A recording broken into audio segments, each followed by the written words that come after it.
gon' need to raise the rim. They gon' need the cage in that gymnasium. I play to win, Will still Chamberlain. Even Damien and Satan is afraid of him. Oh, word? And they was talking all that hot-ish. Where the prophets ain't apostles, here the gospel is the gossip. I'm a science project, try and pocket this rhyming process. Watch us in formation, going through lines. Fiber optics, this is Miley Cyrus in her freak phase. The naked truth, don't be Ray Caruth in a trunk punk, just take the truth. Shit, Daisy Dukes at a night show. I raid your room, change the mood. That was like though, yeah. Break a fuse if they refuse. This snapping, shots without the flashes. If I was ever in a pit with you, that's harassment. Your storyboard magic that had it. To be real, our ears over the field like 100-yard passes. Score the basket, order more caskets. Only way they getting bypasses is gastric. I'm tapped in, it's too late. Fix your face, this is sleeping on a killer in a cabin by Crystal Lake. All right, Blue, what's good? You there, family? Peace, family. All right, what's good to the family in the building? A little late night edition, me and Blue Pill out here. I just wanted to build with the family real quick. Blue Pill is out, and where you at exactly now? You in Red? Where y'all at exactly? Yeah, we are in St. John's, Virgin Islands. It's kind of loud. Are you able to go? Yeah, I'm turning this down right now. Give me 1 second. Matter of fact, yeah, there we go. Yes, indeed. Peace, love, and life, family. I'm broadcasting live and direct. I am in St. John's, Virgin Islands. Right, man. How's it going out there, my brother? Brother, it is beyond majestic. It's beyond beautiful. You know what I'm saying? I can't even preference the words to properly capture this experience. You know, there's a lot of things going on at the same time that add to the level of exuberance that you hear coming from my voice. So not only is this my ancestral homeland, you know, and it feels like a homecoming, but I'm also joined by the shifters. So to be able to bear witness to tangible work output in real time, shifting and changing lives, you know what I'm saying? That within itself is also an amazing thing. Meeting people on this island, you know, hearing from people in regards to what they need and being able to service and offer that level of help. You know what I'm saying? I told you my galactic signature is about service. So anytime that we are able to utilize our platform or the attention economy that we belong to, or just our skill set and our tools to help better people, you know, I don't know why people find it so hard to believe that that actually makes you a better person. Right, you know what I'm saying? Yeah. And, you know, I don't, that's what it should be about. I can only speak for myself. Indeed, man. Well, I'm glad you're out there enjoying yourself, tapping into the frequencies out there. And, yeah. Oh, yeah. And then, you know, in regards to the frequencies, you know what I'm saying? Came to the Austria, shout out to the Austria, of course. You know what I'm saying? We know that the brother, our younger brother, was actually born in St. Croix, you know, and he always speaks about the importance of relocating to equatorial regions closer to the Tropic of Cancer, where the, you know, the sun is more conducive to melanin production, vitamin D production.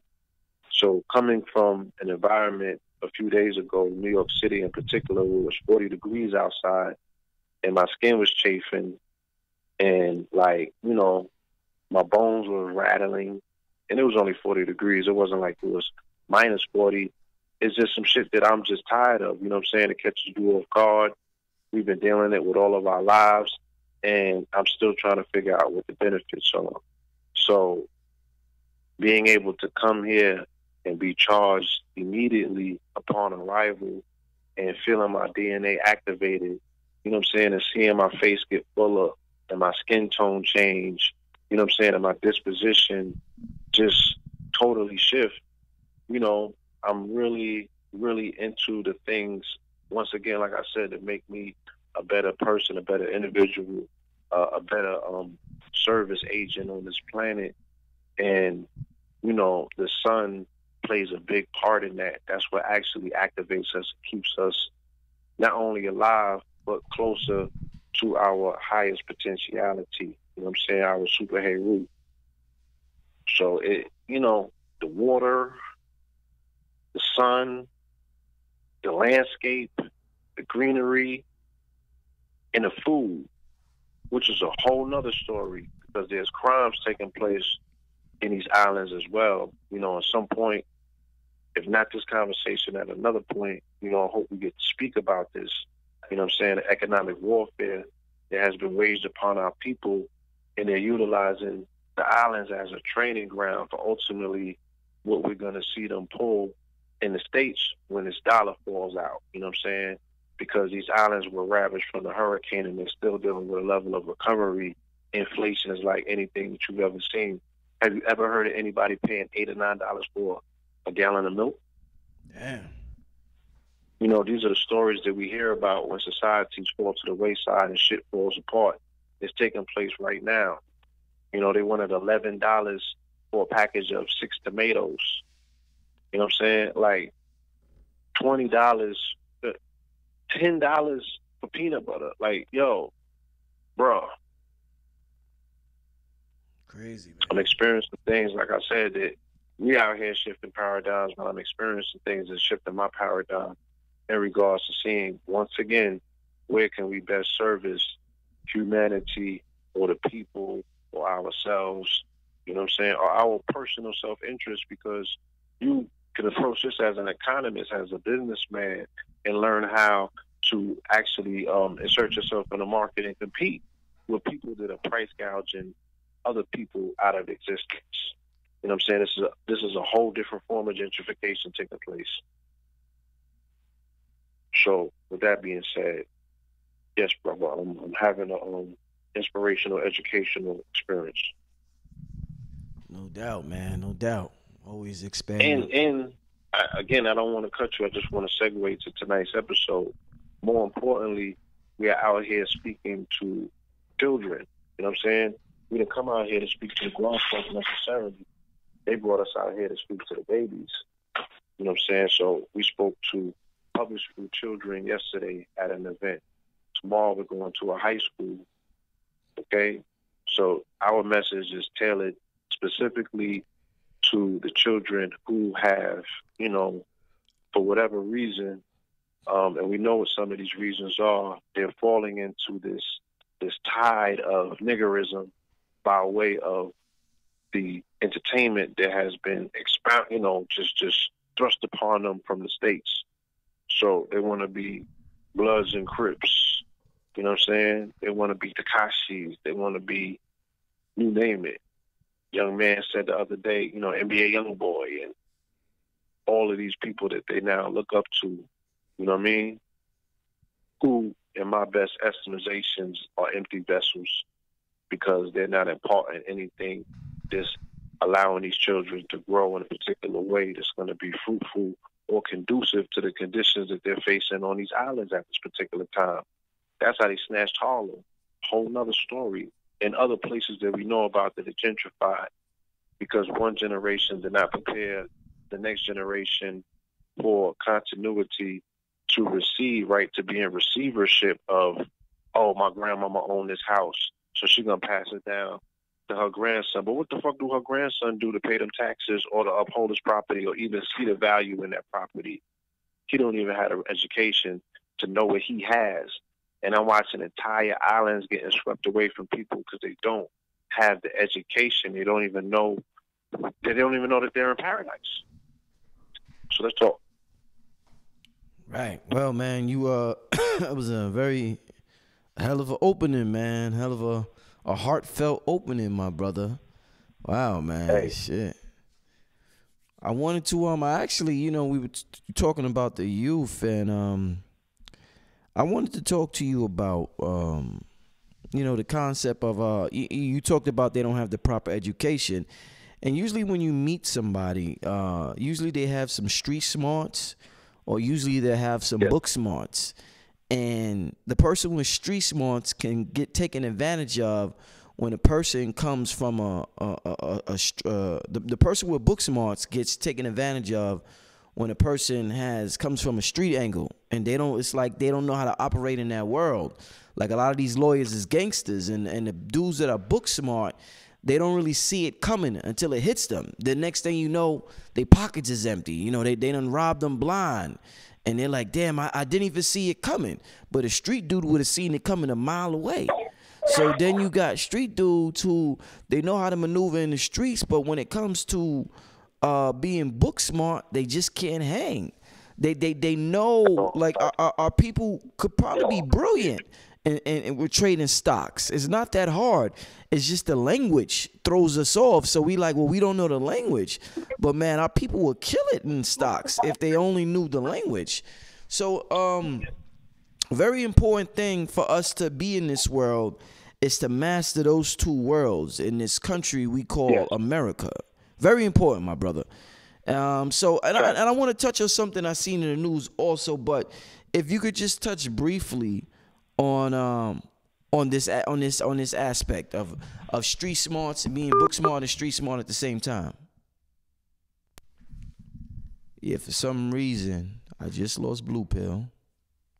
Remember, he's in the Islands family, so I don't know. I don't know exactly what happened. I'm gonna attempt to call him back. I was actually looking at the video of the young brother, Jeremiah Harvey, the young brother who was accused of the white lady said that, you know, he tried to sexually assault her, and the young brother had such a fiery spirit, and you know, they asked the young brother if he forgive the lady, and he said, nah, she got problems. Then a couple of days later, they came back to the young brother, and it was a different story. But, you know, I'm going to go into that when we get Blue Pill back on the phone. I was waiting to see if the brother called because let me reach out to the brother family.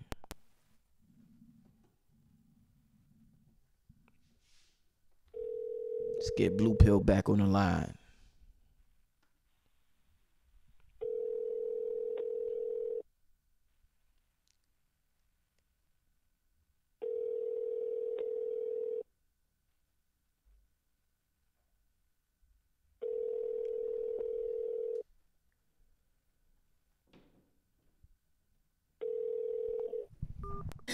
Well, we're gonna wait till Blue Pill reaches back out. But yeah, family, so I was watching the program, and it kind of hurt me. And y'all know I just had you know, my girl just gave birth to you know, my first child. My girl just gave birth to my first child, my son. I had a son, S-U-N, you know, Rich the Kid, and I'm just like, wow, man. I'm thinking about how I was young and how I needed some type of guidance like that. You know, there's a certain energy that young males need to be around. We need to get taught the game. You know, we need to get taught the game from some type of OG. Whether it be our father, our uncle, you know, a friend of our father's. But it's very important that we get taught the game so we know how to maneuver out here. Because, you know, you don't want the young brothers, their fires to be put out. That brother had a lot of fire, and I just seen his fire get put out. Whether it's by the mother, whether it's by the family, whether it's by the media, whatever. Like, I never want my son, myself, or any of the young brothers out here to lose the fire that they got. Because it's real important. But that's something that, you know, you learn. Oh, shit. Damn, this phone mad loud. Phone ring mad loud, Blue. But you there, Blue? Yeah, I'm here. The phone dropped. Yeah, I know. I tried to call you back, but it didn't go through. I actually started talking about the young brother,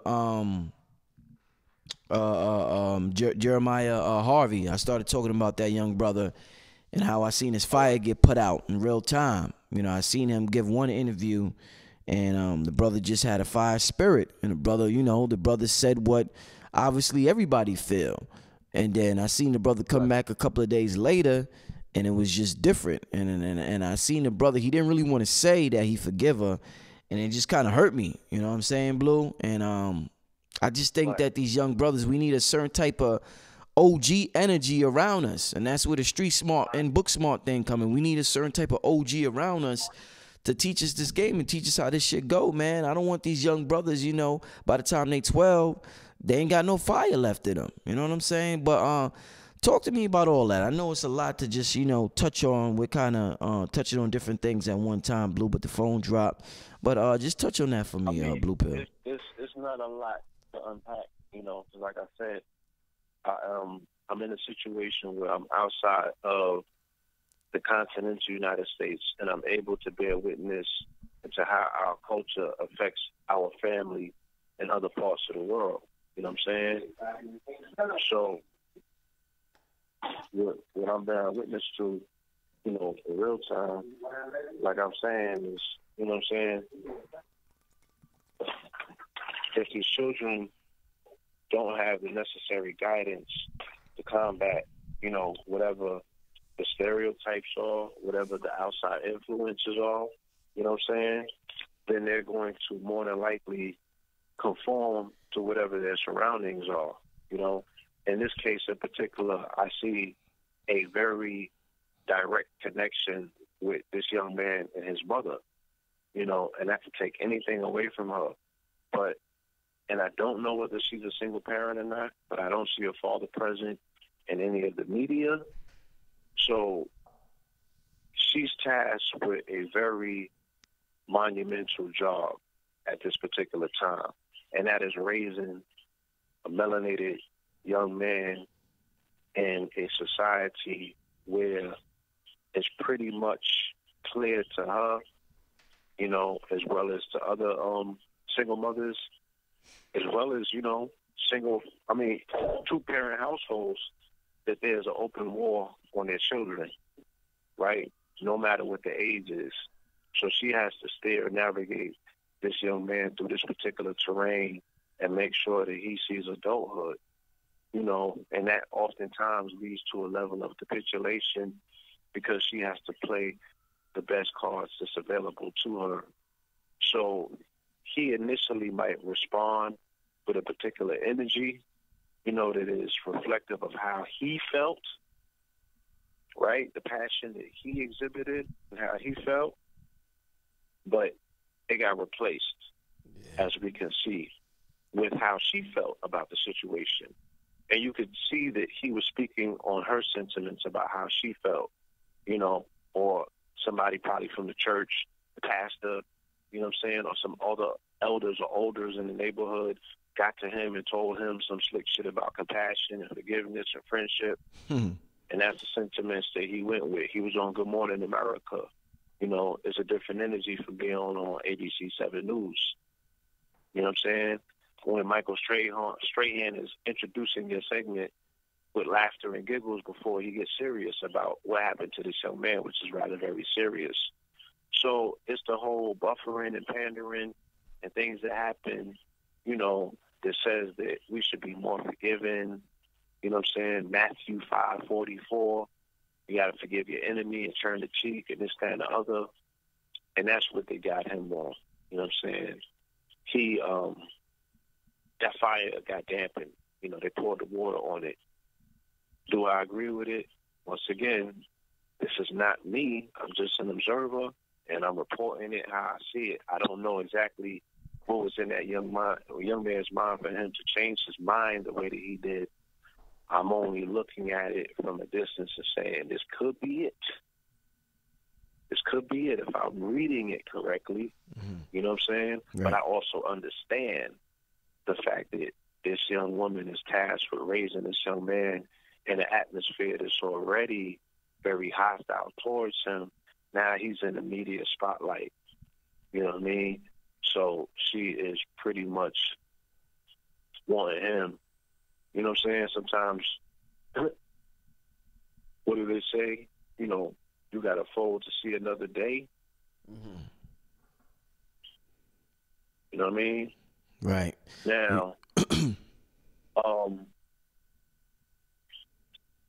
I monitored the sentiments online because I had also reposted the story when it first broke And when I'm saying I reposted the story when I first spoke, I reposted his response to saying, you know, I don't want the apology. That's what I posted. And I wrote a caption, and that thing, you know, it gained a lot of traction, and a lot of people agreed to say, oh, finally, this is the example that we need to see. Young men need to see this level of example put out there. You know, these children are not going for it. This is a different type of breed. They can see the BS a mile away. You know, I didn't see that many other people posting the follow-up video where he finally capitulates, you know what I'm saying, and accepts the apology. You know, and then if you even see the video, she disrespected him altogether. That boy, whatever his name is, I'm sorry. You would go through the motions, right? And at this particular point, we have to understand what's taking place here. The rest of the world, as well as our children, know that they are under attack in their targets, and they are overgrown, right? More than likely white men with licenses to kill who are willing to operate and utilize that license. This is not missed on the minds of these children, because what did it say? He said, I was fearful anytime that he seen sirens. Are they going to take me or my mama away? You know? So now other people that have adversarial energy towards our children, they know that they could pull a trump card. It's almost like introducing Freddie into the equation. I know what scares you. I know what your fear is.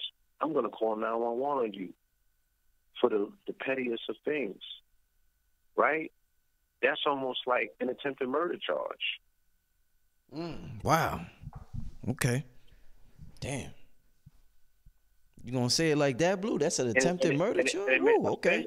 You're right. In many cases, it's premeditated because you have no idea how it's going to end up. You don't know what the outcome is.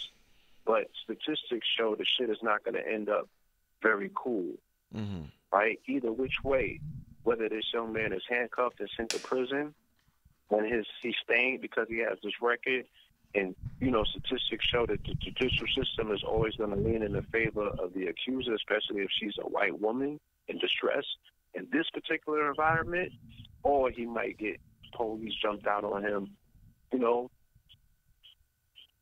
and do something else that I don't even want to mention. You feel me? But these children have seen the Tamir Rices of the world. They have seen the Trayvon Martins of the world. They're old enough to be familiar with these stories.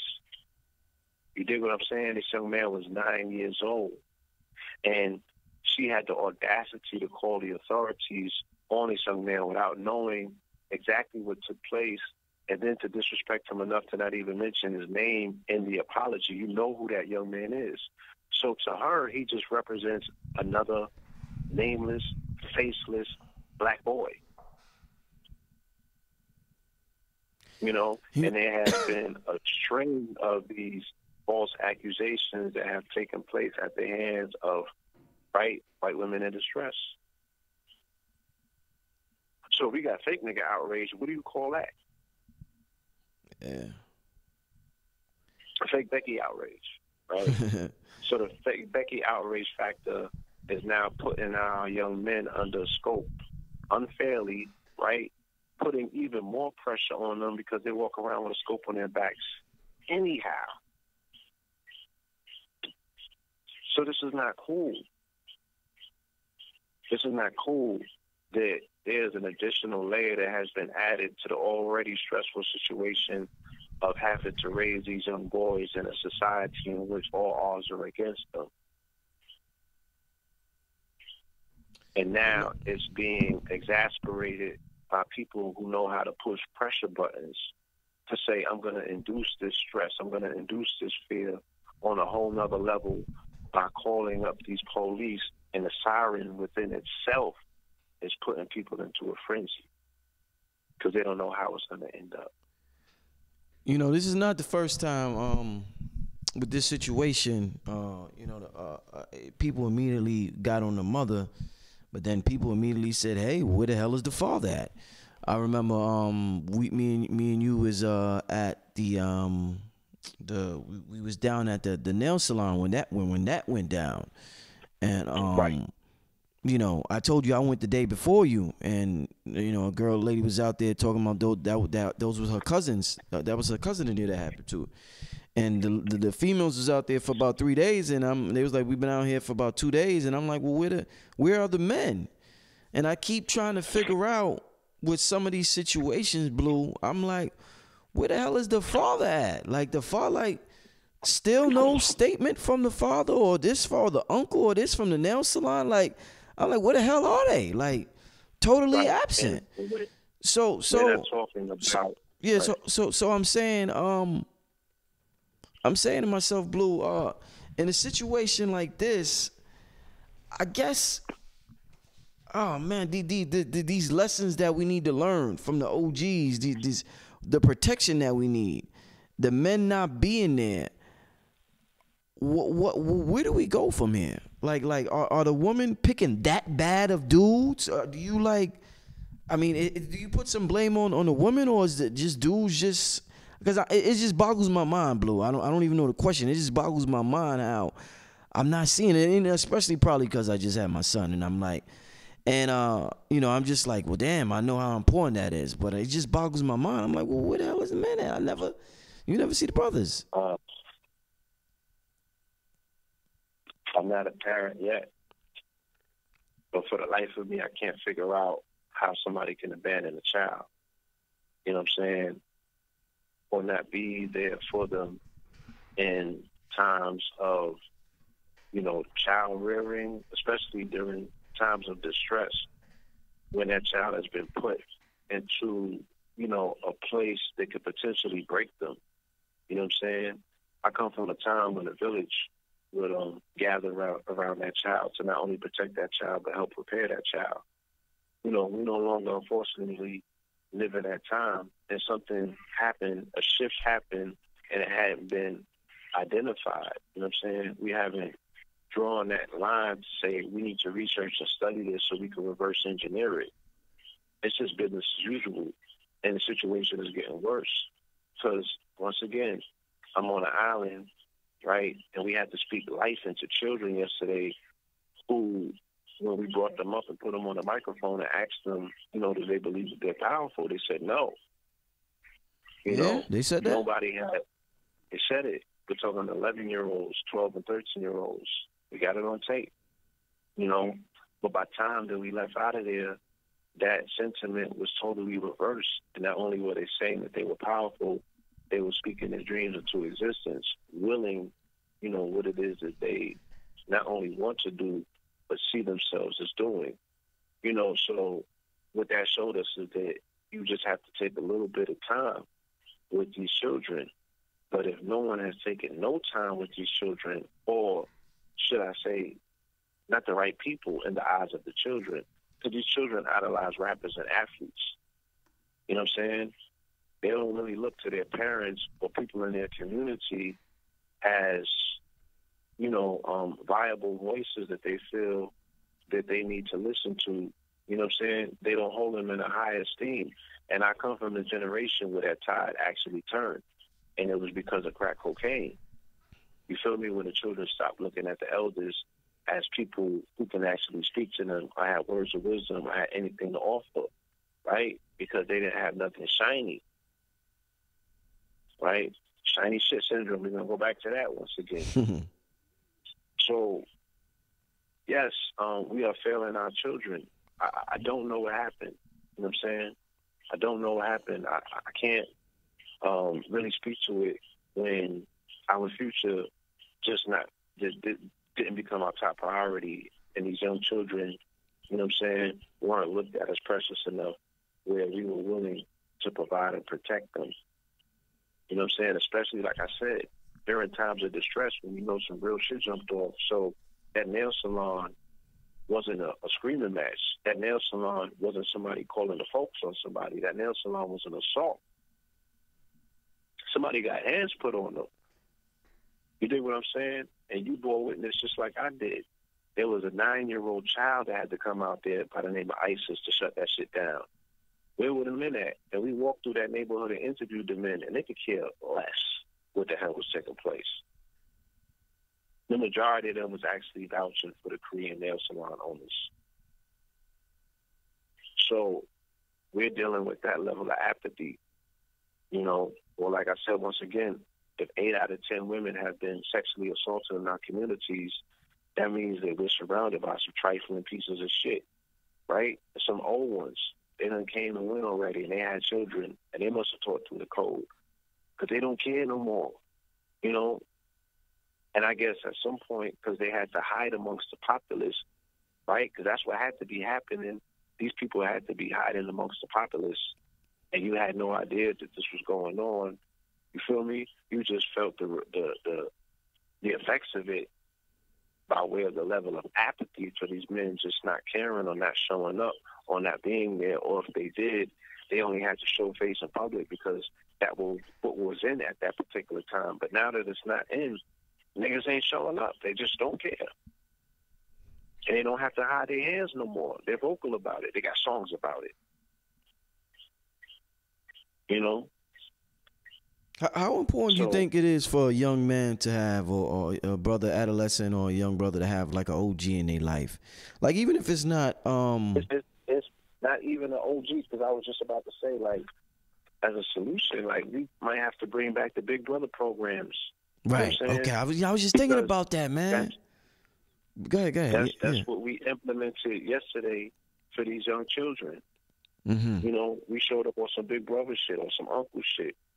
Might not have been necessarily the OG tip, because, you know what I'm saying, that requires a little bit more of that child associated with you and seeing some things and, you know, respecting you on a different level for what it is that you do. Yeah. But Big Brother, you know, an unc, a mentor, you know what I'm saying? You could even adopt these children out here, not physically adopt them, but just like I was saying earlier, like, we grew up during a time when they would have commercials with little babies with flies on their face, and they'd be like, yo, donate 50 cents, you know what I'm saying? And you could adopt this baby and shit and feed them for a month. Like, this young child that we had spoke life into yesterday at the event, he ended up coming through here at the villa that we're at, you know what I'm saying? We were speaking about him on the live all morning. He just pops up on the road, and, you know, my partner was driving to pick somebody else up from the ferry. He ends up seeing the child, brings him up here to where we stand while we doing the live talking about him. So we put him on the live, and we asked the people on the live, because he wants to be a baseball player. He's willing that into existence, but he don't have a glove. He needs baseballs. He needs a helmet. So the people hit the Cash App up and donated that to him in real time. So he was able to see in real time some effective measures, right? You don't just give people slogans. You got to give them tools. I took them down to the gym and showed them how to properly work out, you know what I'm saying? Because if you're going to be a baseball player, you're going to have to get your biceps together. You're going to have to get your speed together. Practical things in real time. Taking time out with these children and showing them stuff. I showed them breathing techniques. You feel me?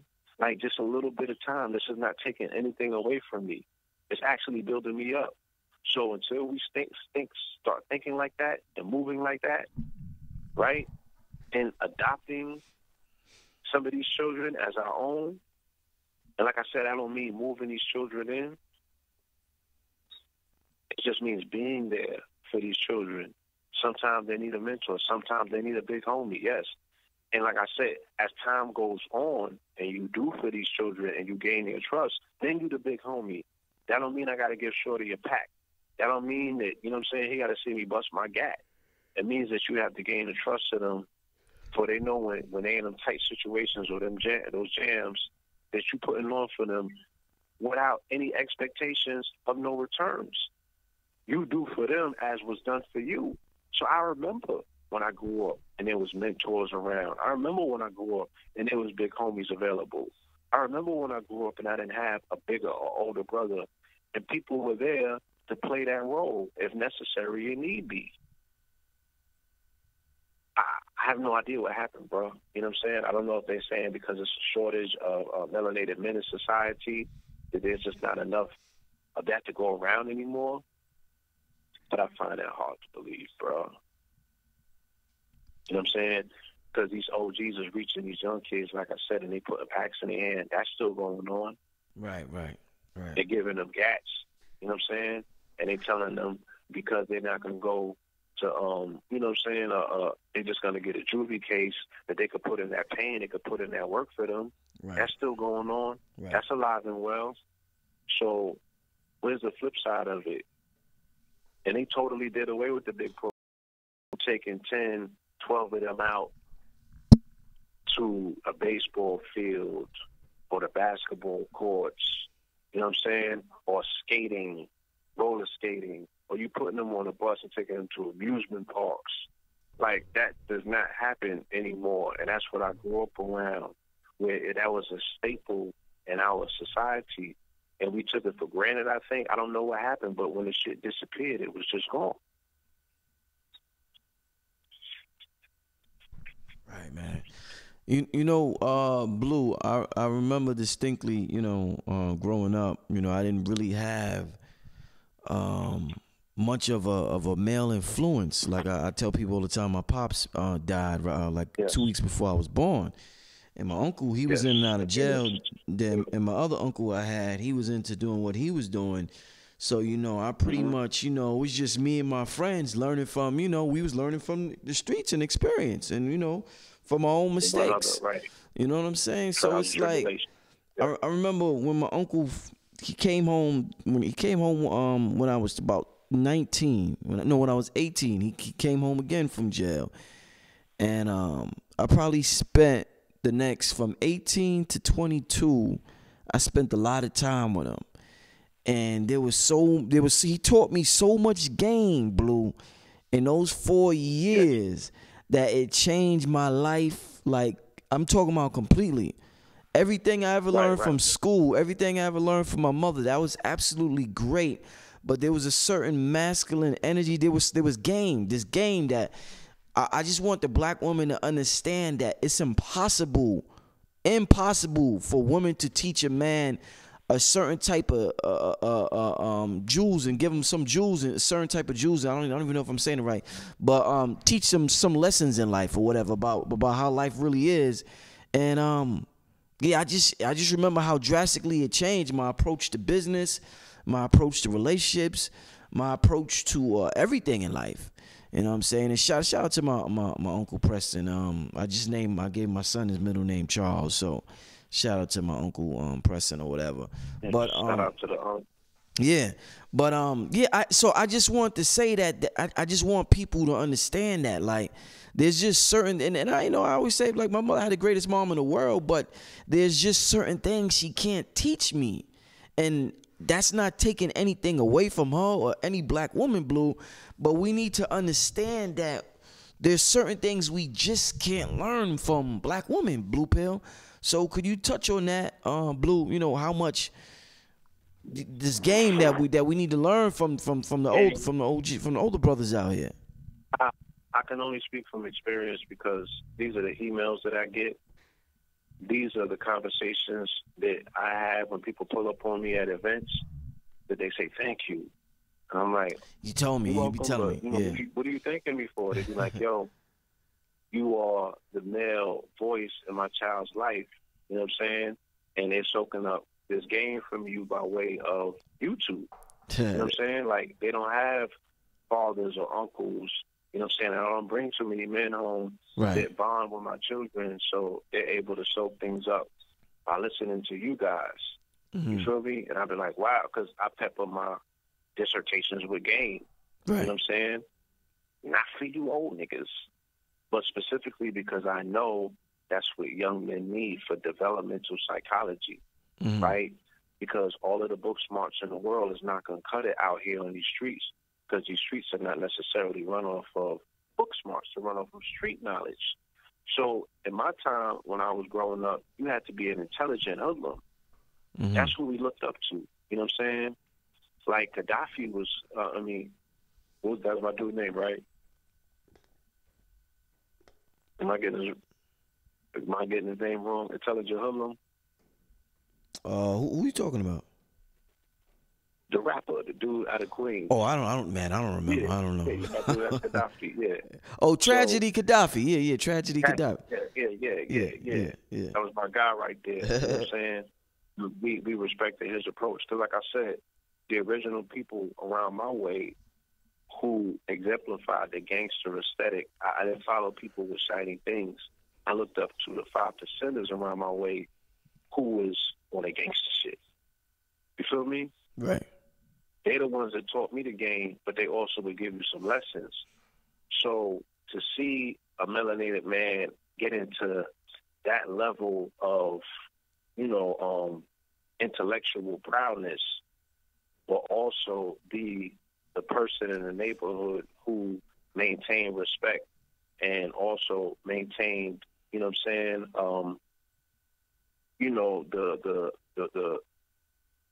was in charge of pretty much the pecking order of the food chain. That was the full course right there. Anything short of that will come up short. You know what I mean? Because, I was lucky enough to have a father in the home, and I had other father figures. So the principled aspect of manhood and what was needed in terms of this is what a man does in terms of providing, you know what I'm saying? This is what a man does in terms of being the presence in the house is the authoritarian figure. So my deterrent to fucking up was knowing that if I came home and, it was known that I fucked up, I have to face the wrath of my father. I only had to spend a couple of hours out of the day with him because he worked majority of the day. But just his presence of being there, even when he wasn't there, the fear of him coming home was enough for me to curb my bullshit. But during the day, I was learning game in the streets from the homies. Mm. So it has to be a balance. And I know all too well that balance is missing because ain't nobody on the corners dispensing information anymore. And unfortunately, we know the statistics. 74% of single parent households led by women or something crazy like that? Yeah. I need to go and ask Rizzo with the facts, the exact number. But it's astounding. So we know that men are not in the home. We know that men, if they are brushing through the home, they're doing drive-bys. You know what I'm saying? They're really not taking time out, So with that being said, I know that it's absent. So I take it upon myself to dispense it in the best way that I can for developmental psychology, because throughout my travels, I'm being told who our audience is, and there's young men that will listen to this. They won't listen to their parents. They won't listen to their mother. But when they put this information on, they sit in front of the TV, or they come to it, when they're not looking, and they look at these programs. You dig what I'm saying? Yeah, man. So I can only be the change that I expect the world to provide. You know what I'm saying? I can't sit back and think that somebody else is going to do it. Because there's people out there that got the game, but they're not giving it up. Case in point, like I tell you many a times, even when I was growing up in the 90s, I remember reading the back of the Source magazine. I remember Tariq Nasheed having his ads up. Mm-hmm. You know what I'm saying? Mm-hmm. And he was giving up Mac lessons and stuff like that. I didn't necessarily absorb all of the Mac lessons, but I understood what it represented. You know what I'm saying? I understood the fact that he was providing a service that was needed and necessary at that time for black male psychological development. People could take it or leave it for whatever it's worth, right? Like, what did I say? I said I didn't indulge, but I was aware of the service that he was providing and why he might be getting some traction on that. Because I went to high school like the rest of you niggas did, and you feel me? You better have you some game when you went to high school, because there was 2 or 3 things that we was actually looking for, right? It was important to our psychological development when we were in school. And one of the main things dealt with young women, So he was providing a service that was much needed because children didn't have that coming from the household. You know what I'm saying? Right. And then they cut a lot of shit off when they said the game was to be sold and not told. Then they just started pulling a lot of game back. You feel me? You know what I find, Blue, as I get older, you know, I got a lot of info that I would love to give to people, give to young brothers younger than me, but you can't really force info on the young brothers. And sometimes it seems as though, and we talked about this before, nobody listens no more. We talked about this on another program. So it's like you'll talk and they'll listen just to respond. People don't really listen to absorb. They listen just enough so that they could come up with a response to whatever you just said. So it's like, right. It's like we got game out here, but nobody wants the shit. You know what I'm saying? So it just sits with brothers like myself. You know what I'm saying? It's like the young dudes don't really want this shit no more. Yes and no. Like I said, you know, we have been affected. When I say me, I'm not talking about myself. I'm speaking on this platform. This platform has been affected with the dispensing game around the globe. So I don't think that they don't want it. I think that, you know, like everything else with the youngsters of this day, in due time, they might not want it today, but the fact that this shit is digital and it's archived, they might come back to it tomorrow. You dig what I'm saying? Or they might want it with a beat on it. So they're getting it from the music, they're getting it from the rappers, and they're pulling it out of their back pocket when they need it. You dig what I'm saying? So it's ways in which they're not there for the preaching, they're not there for the finger pointing, right? They're not there for people embossing themselves as the big homie on them. A child has to, or a youngster has to give you that title. You can't be like, yo, I'm the big homie. Why? What makes you the big homie? Because you got an age on you? You feel me? Like, these children are not familiar with niggas' resumes and they're not impressed by them. So they dismissive of that. Like, once again, you don't got no shiny shit. You know what I'm saying? Like, well, real talk. Like, we know what this is about. Yeah. You know, you're not sicko mode. So, you know what I'm saying? Like, why? What are they listening to you for? So we have to establish and understand, right, and get into the psychology of young melanated men, right? What are you looking for? What are the things that excite you? What makes you pay attention? What are you paying attention to? You know, you have to know who you're talking to. You have to know what makes these children tick in order to interject anything that they're going to be able to walk away with that's going to be, you know, conducive to their growth and development at the end of the day. They're looking for game. Trust me. They're just very particular about where it comes from. Indeed, man. Wow. I like how you put sum that up, man. You got to do like I think it's just time you come out with a book or something, Blue. I think you bullshitting with this book, bro. Definitely working on it. I think it's time you come out with this book, man. I think you need to come out with. Yeah, I remember when you was doing the workout thing with Ty with the young brothers out there in Brooklyn. Remember we was in Brooklyn with the young brothers out there? Absolutely. Yeah, man, and you have a way of communicating with the youth, especially with young brothers, man. I just think that you need to give them a book, man, that they all need to get. Or every young brother should have this book from Blue Pillar, man. So when you ready, man, we gonna promote that on this channel. You know what I'm saying? I'm compiling it. Like I said, I have. But it gotta be the youth gotta be able to comprehend it, man. It can't be too. You know what I'm saying? It's not like I was just about to say something, bro. You know, I am invested into what it is that we do to a degree that sometimes when you change certain things about you, it helps me see different perspectives, and I change certain things about my approach as well. So you becoming a father kind of changed the tone of our conversation. It made me become more responsible with my conversation.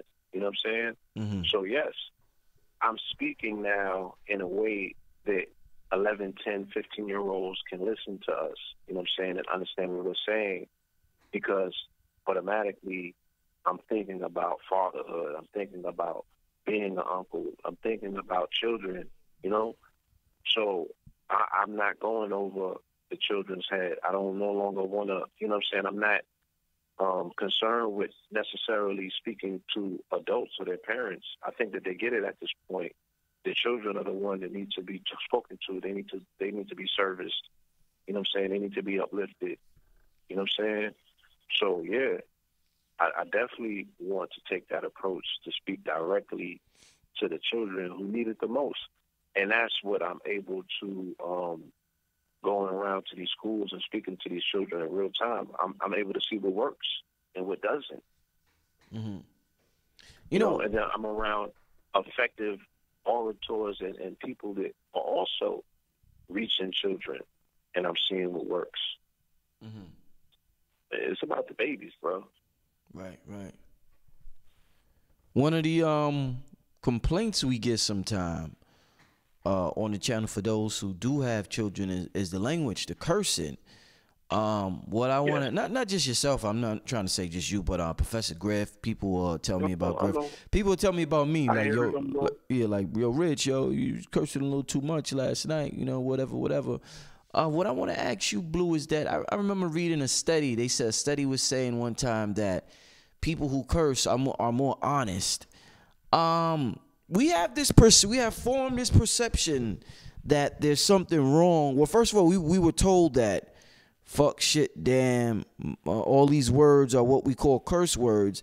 Then we have this idea that people who say them are ignorant and can't express themselves. Then we have this idea that it's bad to say them in front of the youth. How do you feel about a parent that may take the approach in front of his son that, listen, man, I'm going to talk to this nigga, like I'm talking to Blue Pill, this nigga, and I'm going to talk this language because somehow this language is right. He's feeling me. He's not, listen, he doesn't just hear me. He feels me when I talk this language. When I say, yo, this motherfucker right here, like he understands me better. It's an invisible thing that's going on. So some people feel as though like that intellectual book smart way isn't the best way. And once again, because I am a twin, you know what I'm saying, I get to see what works and what doesn't, because I have a more of an intellectual approach. Ray will have more of a fiery street approach. You know what I'm saying? We was at an event yesterday, and a youngster said, yo, I like Ray's approach more than Blue's. I couldn't take that personal per se. You know what I'm saying? Mm-hmm. Because, like I say, he's Red Pill. He speaks with more passion, and that passion, that fiery passion, yeah, those F-bombs and all of that stuff flies. You know, even when I was doing the last few streams that we did, when I got very passionate, I was cursing. I didn't mean to, and I knew better because you already told me about it. But nonetheless, it's the passion. It just comes out. It's like, nah, this is the expression, and I can't tailor it. You know what I'm saying? I can't necessarily.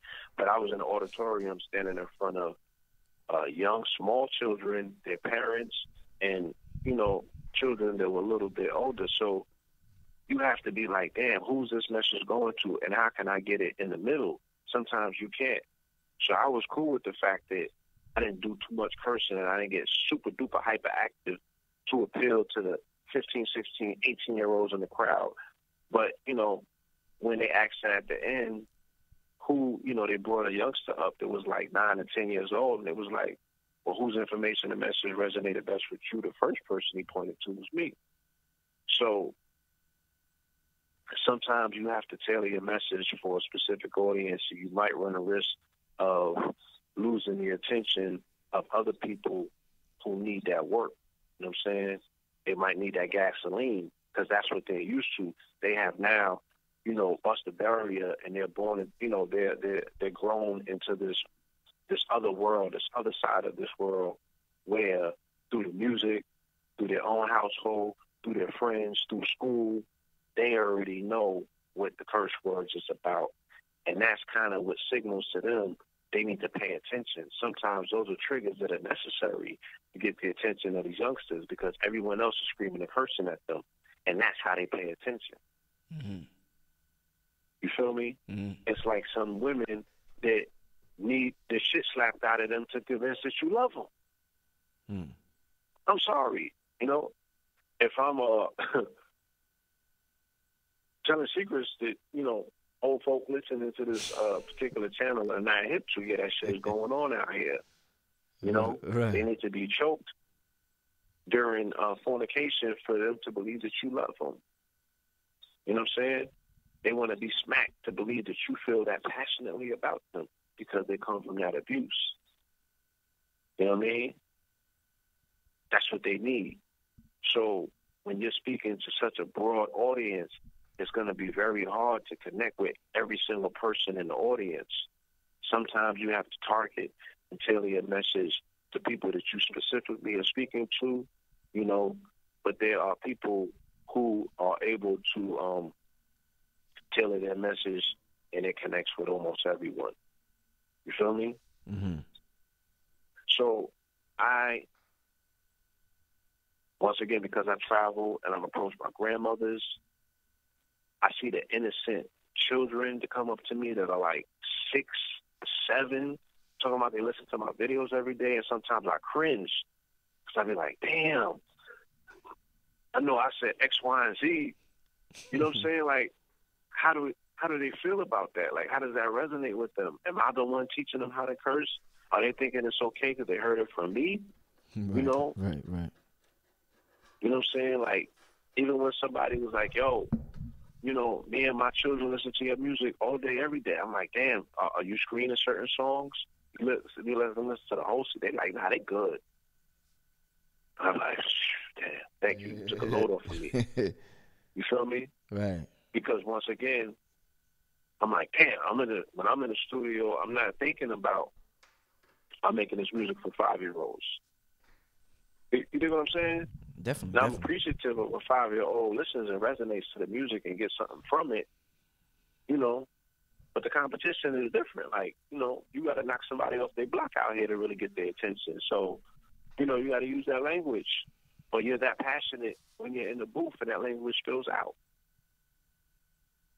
But the fact that it could transcend and reach the youth, or they even find enjoyment to it because they see their parents going in, you know what I mean? It's like, damn, you got to take the bitter with the sweet, because that's a bonding moment for a child and their parent as well. And that's a teaching opportunity for a parent to their child. You know what this was that he said? You know, right. Well, he might have cursed, but that, you know what I mean? Like, Right. Ultimately, the parent has to be the alchemist and take that situation and utilize it as a teaching moment.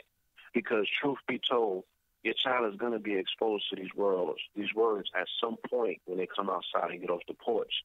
They're not going to be under your watchful eye, guidance, and tutelage for their entirety of their lives. They're going to get out here in the real world, and they're going to be exposed to people who don't give 2 Fs about the fact that your child's ears are there.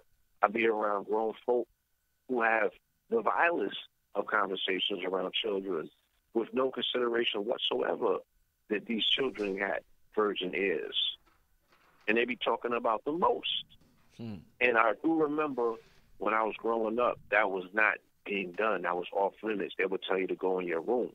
They would tell you to cover your ears. Right. I'm about to say a cuss word. I'm about to say something that you don't need to hear. And you always figured out how to cover your ears, but cup it to a degree where it looked like you was covering it, but you could still hear. You know what I mean? So times have changed. Definitely. Let me ask you, Blue, do you think as an entrepreneur, since the world is going in that more of that direction, and shout out to everybody who has donated, I definitely appreciate it. Humble Introvert, and I seen another brother earlier. Let me see if Tony Smith, Photograph him, DBZ Feats, OBW, all the people, brothers and sisters who have donated. I appreciate it. You know, it's late at night. for somebody to get out, for somebody to take out their wallet and give whatever at 1:30 in the morning. You know what I'm saying? That means a lot, whether it's $1, whatever it is. You know what I'm saying? So I definitely, that's big. Yeah, at 1 in the morning. Nobody wants to pull out their wallet at 1 in the morning. So listen, man, I appreciate that help from everybody in the chat room. I want to ask you, Blue, since the world seems, because of, the internet, social media, the way we communicate now, the world, more and more people are taking this entrepreneurial path. And the children are having more of that spirit more than ever.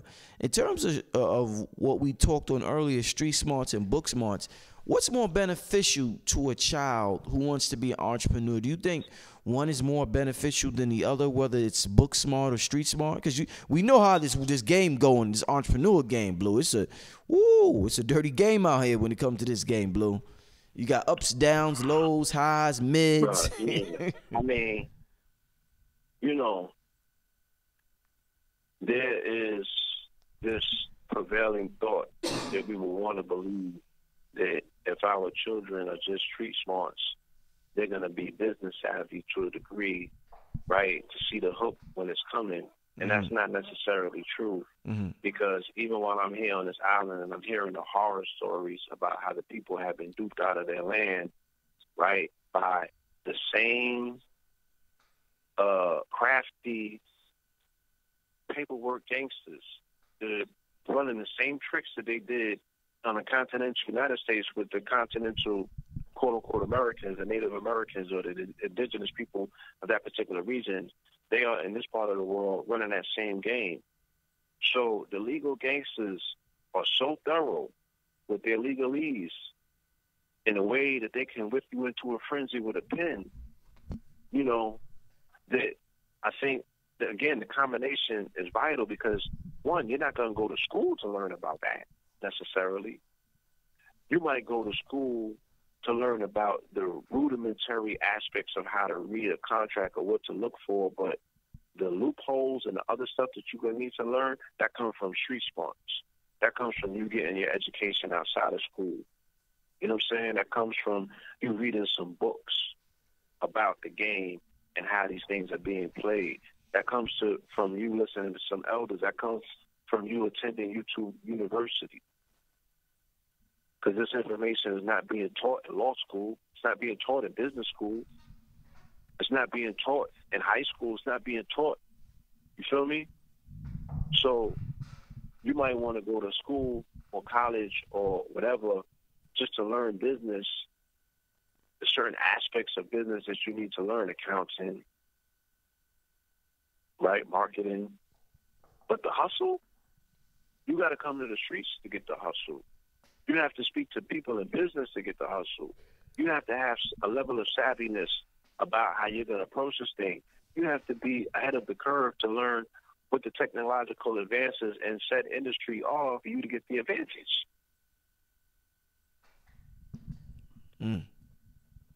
And a person that thinks like that is not necessarily thinking like someone who's school educated. That person is thinking like, I got to go outside of the box. I got to get an edge on my competition. I got to have this particular appetite. You know what I mean? And we know that the people that are street smart or come from the streets have developed that level of acumen to look for angles where they don't exist and then strangle that angle. They don't teach you that, unfortunately, in business school. Blue, they need to watch Dan Pena, huh? Remember Dan Pena? They need to watch Dan Pena. You know what I'm saying? They need to watch Dan Pena. That dude, oh man, that dude is the truth, man. And get whipped into shape. They need to read some Tim Ferriss.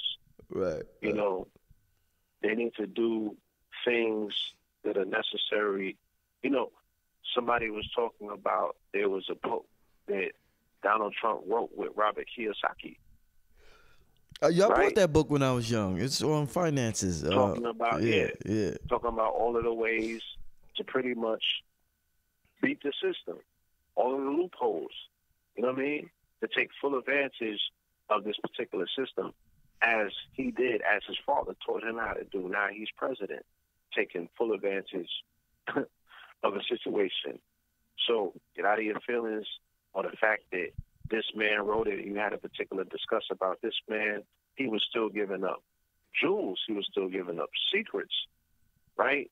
And some of it obviously had to work. Look at the position that he hustled himself into, The Art of the Deal and all of them other books that he didn't even quote unquote write necessarily, but it still is infused with the game that's needed to get ahead in this cold, cold, cruel world. This shit is not set up to play fair. You're going to have to learn, you know what I'm saying, how to throw some curveballs.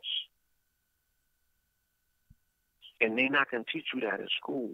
This education is not to be found in school, but you can find some of it in books. You know what I'm saying? But it's nothing like that experience. You're going to have to get on that tarmac. You're going to have to get on that turf. You're going to have to press the pavement. You have to put your ear to the ground, you know? Word. And really soak this game up. I'm at a place in this island that I'm on where there's so many opportunities for the come up. But the people can't see it. It's right in front of them, bro. They can't see it. They have no idea. They don't have the drive. And they're on a small island and they have small thoughts. They're not dreaming big because they've never been off of this island. You know? So I'm able to see in real time. And they could go to school and be taught whatever. They could have went to school and been taught whatever. If they can't see it for themselves because they can't look outside and see no one else doing it, one, to activate their own mind to say, damn, I could be doing that too. Right. Or three, just to dream a dream that's so big that it's dangerous. You know what I'm saying? That people are calling you crazy. You know? It hurts. It hurts to see that this doesn't exist in the beautiful mind of our people. Like I said, melanated people that are receiving the best sun on the planet. Right? This is the best part of the planet in these tropics. And they're not converting any of that into intelligence that is allowing them to boss up. You feel me? Right. And take a slice of paradise. But Europeans are coming here. Think about this. Europeans are working their entire life, blood, sweat, and tears, to get a slice of paradise, to come over here, right? They can have cars, mansions, and everything back home. They need this over here. This is what they call their relief. Right. This is paradise. This is their playground. Whereas the people on this island are fighting tooth and nail to get out of this island and go to the States. For what? You already live in paradise. They're convinced that there's something that they're missing out on. When the people that are successful are actually trying to get to the place that the people that live here can't see that's staring them right in their face. So you have to have both in order to break through the ceilings that has been imposed upon people with small thoughts.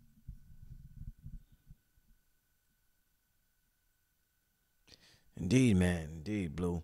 We got to do something, like you said. Y'all had did the unit shifters, did the thing out there, the Big Brothers joint. Yeah, we definitely got to do something in New York, man. That'd be so dope. You know, Brother Mike, he's always doing something with the young brothers. You know, Brother Mike, right? Yes, indeed. Shout out to Mike. Yeah, yes, absolutely. yeah. Shout out to Brother Mike. Yeah, Sankofa. Yeah. I'm talking about always doing something with the young brothers. Always, yeah.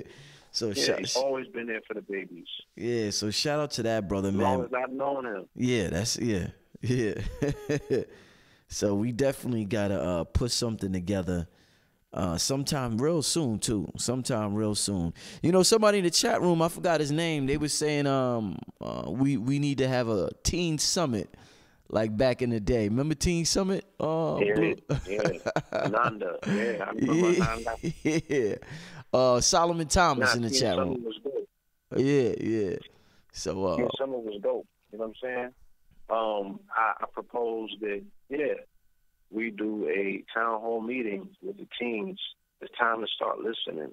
You know, we can bring all of the resources to the table that we have available to us. Don't go in your bag. Listen to them first. See what they need. See what they want. Let's hear about what the ideas that are resonating in their head. And then once they, put it on the table, then we can start pulling out our tools and, speaking on our resources and what we can do to make their dreams become realities. You know what I mean? And that's dope. Like, right. That's enacting real change, and we can go around the country doing that because, yes, Teen Summer was effective. I remember I used to tune into that show to hear what's on the mind of the teens. Right, right. And you got a good idea in real time of what's going on. Like, oh, that's where they are with it. I can't go and sit in the a lunchroom anymore. I was older at that point. You know what I'm saying? Mm-hmm. And if you're not hearing it in the street, it's like, yo, you can sit down and on a Saturday, right? That's when Teen Summer used to come on. Saturday, yeah. And you'd be like, oh, yeah, okay, this what's going on. This what they talking about. This what they into. Cool. Now you have you're armed with information so you could pull up on a youngster in the street and have a more informed conversation. They want to know that you know what interests them. They want to know that you know that they live in a world that is not necessarily your world, but you're still respective of it. They want to know that you're cool enough to know these things. You dig what I'm saying? Without trying to sound like you all the way down with it. It's like, nah, I'm hip to it. You know what I'm saying? Right, right. And then they'll open up. So, we have to be skillful communicators. You know what I'm saying? They have to be very skillful communicators because this is a serious, serious task and job that we're talking about, people, like battling for the hearts and the minds of the youth. Well, like I said, their heroes are rappers and athletes who, I'm sorry to break it to you, they don't give two shits about the children. Not to the degree where they're stopping what they're doing and coming to speak to them. And some people will say that's not their obligation. They don't have the right, you know what I'm saying? Like, that's not what they're here for. Like, they're just here to hit baseballs, shoot basketballs, and you know what I'm saying, go on tour. And granted, that might be true. You feel me? That might be true. That might actually be the case. But, with that crown comes a lot of responsibility at the end of the day, man. Mm-hmm. Like, there's Blue, not to cut you off, but, to talk about what you're talking about, there's a black girl, Tekashi just put up, there's a black girl who had cancer. And I've seen that. Yeah, and it meant everything. Shout out to Tekashi. For doing that. Shout out to Tekashi. But it meant everything in the world. Her and I think her sister was there, and he came through, and they was going crazy. You know what I'm saying? Just like another girl who had heart surgery, her wish was to meet Drake. You know what I'm saying? So you're not lying when you say these entertainers and these athletes, like, yo, the kids are infatuated with the entertainers and the athletes, bro, like infatuated. Like, they mean everything to these children, man. Everything. They mean everything. Yo, and by the way, Blue, have you seen Nick Cannon got a podcast, the Cannon Class or something? No, I have not seen that. Yeah, they got an episode on there talking about how hip hop is America's #1 export. I want to, you was talking about how the dude in the young boy in the Virgin Island was talking about NBA YoungBoy and all that stuff. So we could do it. I would love to talk about that, sometime in the near future. Said he want to call in. Red, I got to get off this phone, Red. It's like we about to wrap up any second now, man. God damn, Red. But tell Red to call real quick, man. But I'm about to wrap it up in 10. I'll let Red Bill. Yeah, go. Tell Red to call in right now. Call my phone. All right. You said what number? No, call my cell phone. Tell him to call my cell phone, and I'm yeah. Yeah, we about to get Red. I don't know what Red doing, family. He in the Virgin Islands wilding out there. Blue Pill meditating. I was able to get him. I don't know what Red Pill doing, man. He missed the whole program. Yeah, we don't know what version of red you're going to get. So be mindful. Yo. You know what I'm saying? Take the best parts. But, yeah, like how you talking about, you know what I'm saying? It don't take no sweat. Maybe rescheduling, you know what I'm saying, out of them brothers' schedule, but it ain't cost them nothing. You know, it's not putting it in their butt. Make those children's lives. You know, some of them children is about to check out. You know what I mean? And I'll never forget that. Right. And I'll never forget those artists for being there. Like, you can't really say too much. I mean, yeah, Tekashi might be a goofy, but goddamn, like, he's constantly been there for children. I seen what he did in DR. I mean, I constantly see what he do. And he really has no equal, you know, in regards to people who have continuously put on for their fan base and made it all about children. We had too many. We had too many generations, and Red is on the line too. Red, you could chime in on this. There was too many for too long. We felt as though but you know, people felt as though giving to the Red Cross was giving back, and just making these fancy donations, writing these checks. And now we watching Cardi B go to the hood, give out coats.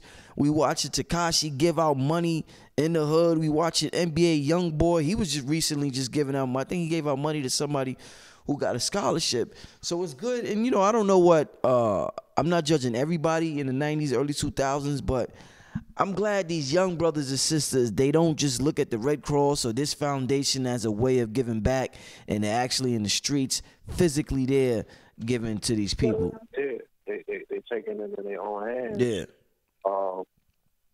I think that, you know, because of the social media age, that a lot of them have grown up with these memes and these sentiments that, you know, people like ourselves have championed and other people as well to say, yo, don't mess with them folk over there because they're frauds.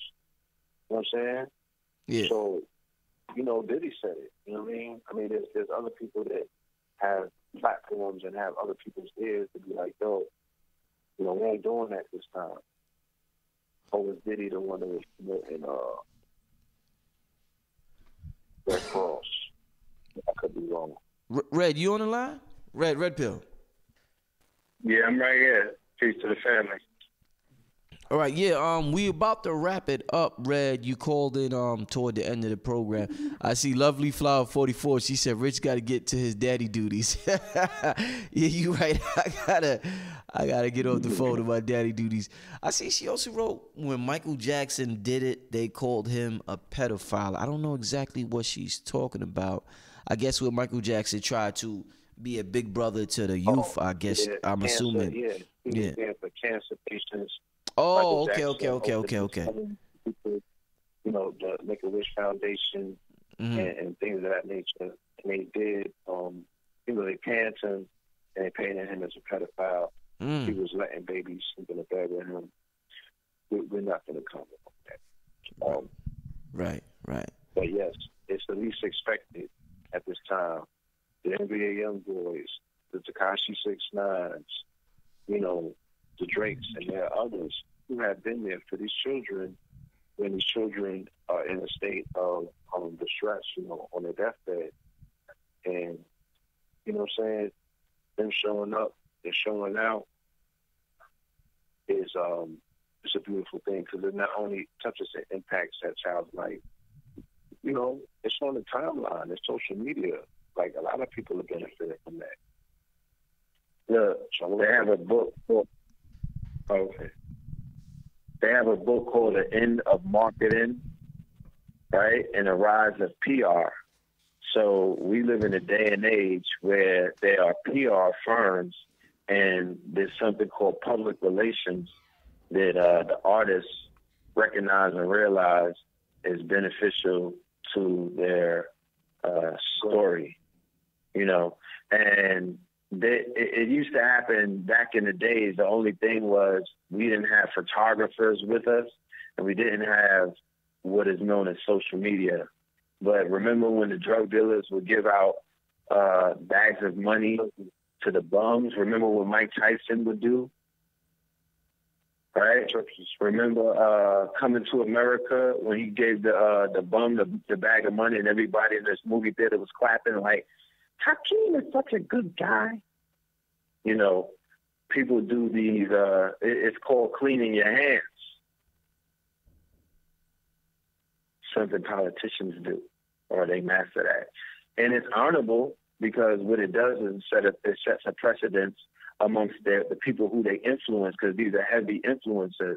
The only reason that we're talking about them, the only reason that they come up is because of their appeal and their influence on the minds of impressionable youths who 80%, based on the metrics that we see in our videos, 80% of the family have those children in their house or they are those children, you know.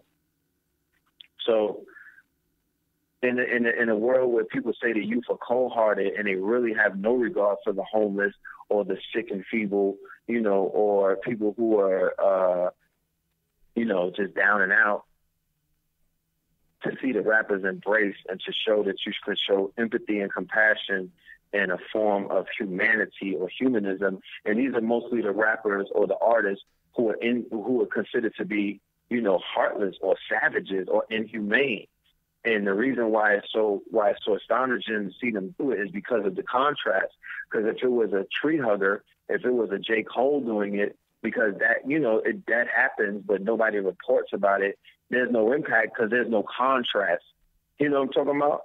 You're supposed to, you know, give out coats and hang out. You know what I mean? Lupe, you're supposed to give out skateboards.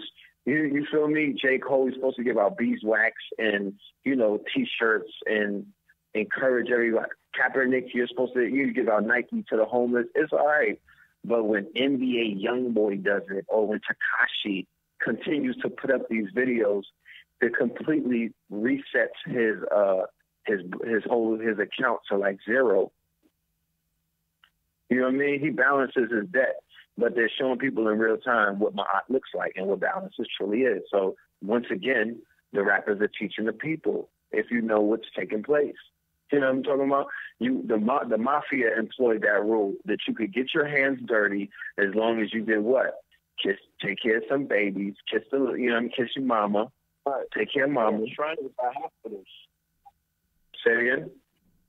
The Shriners got hospitals. The Shriners got hospitals, man.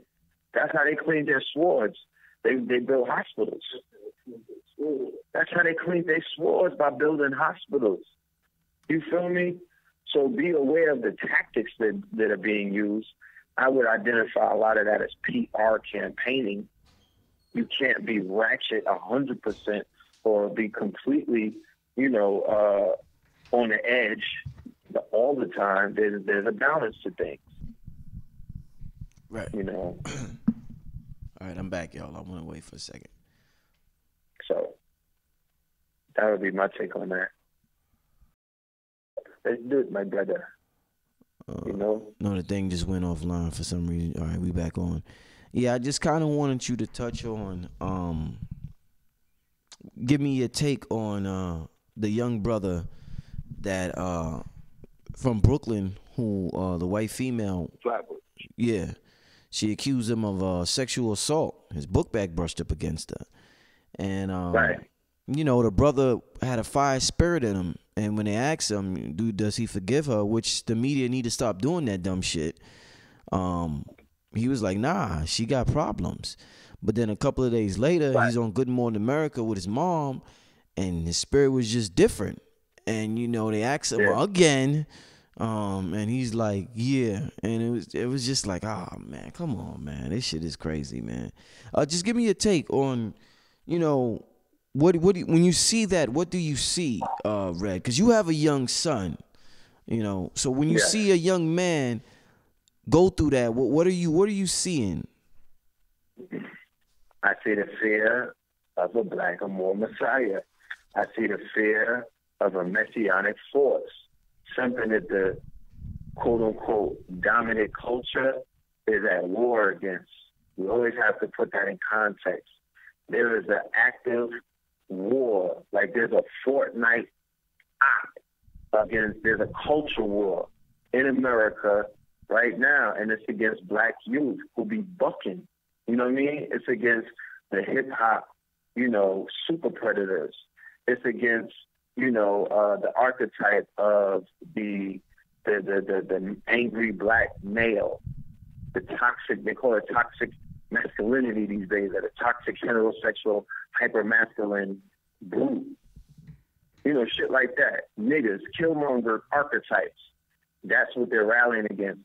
So whenever they have to domesticate, right? They said bring them to heal. They have to domesticate anybody who has the potential to spark any sense or any kind of, you know what I mean, the shits in a person. Huh? Any sort of rebellious nature. Exactly. He was rebelling. He was rebelling. That's a glitch in the matrix. He was rebelling. And these people have tactics. If you're not protected by organizations, groups, movements, platforms, channels, teachers, scholars, big brothers, homies, if you don't have intellectual force field around you, or if you don't have people who can assure you that you're protected, speak your mind, because they're going to try to intimidate you by going through your parents first and foremost. When you basically came here to disrupt, and you came here with a starseed mentality, you have your third eye awoke maybe at 8 or 9, and your parents are completely blind. So they go to your Christian. They find out the religion. They find out through the work and all of these things, and they begin to intimidate the parents or the person who they're trying to domesticate. You know? Yeah. Yeah. People were mad at his mother. Were you upset at something like that from, you know? Is she just trying to, you know, she just wants her son to survive. She just wants her son to make it and be, quote unquote, be somebody. You know what I'm saying? She might have wanted some financial incentive. Do you blame her for what happened with her son? And him apologizing days later? Facts. And I'm saying, Brother Rich, if we go ahead and do the backlog and go into case studies, we could see that behavior being repeated on multiple occasions, where the fear was put into the mother to keep the son alive. Right? Okay. This is going back to old Jim Crow type of thing. Right. We are in that psyop as we speak. Like I said earlier, there is a psyop that's taking place. It has intricately tied into the Trayvon Martin ritual. It's intricately tied into the Michael Brown ritual. It's intricately tied into Trump's America, the Manda hat, and all of these other things. The alt-right. Yeah, there's something going down right now, and mothers are increasingly being, they're living in fear of the safety of their young black sons in America at the hands of the ops who they see in many different people's faces. They can identify the ops in many different people. They're not blind. They know it's a bunch of people done it for their child's life. So it's like back in the days, they was taking young boys and hanging them. Huh? I said, it's just not the boys in blue. Facts. It's just not them, bro. It's Fortnite. Shit, bro, it's Fortnite. You know what I'm talking about? It's ops coming from all kind of directions. They got our people their own selves are their worst enemy. You don't got to worry about somebody else coming to you. You know, they're programming people to be their own worst enemy. Mm-hmm. You take yourself out. Suicide. Right? And these young children, The World Is on Drugs, says the #1 album in America. You know what I'm talking about? Says Juice WRLD and them. Future and Juice WRLD. Yeah. And these babies, you know, they're not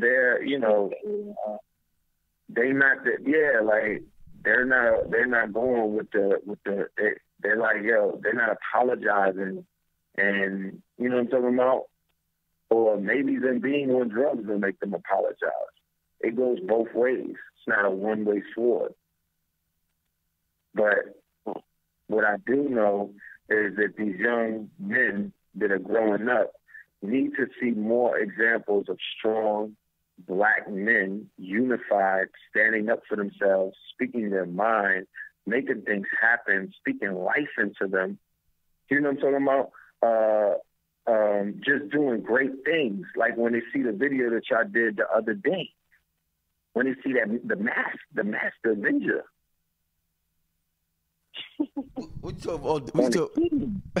Breaking down drum machines. I've seen it. I wasn't even here and I've seen it. So, you know, these are the things that we have to continue. We are the ones who create media now. We are the ones who control that narrative, which I just identified.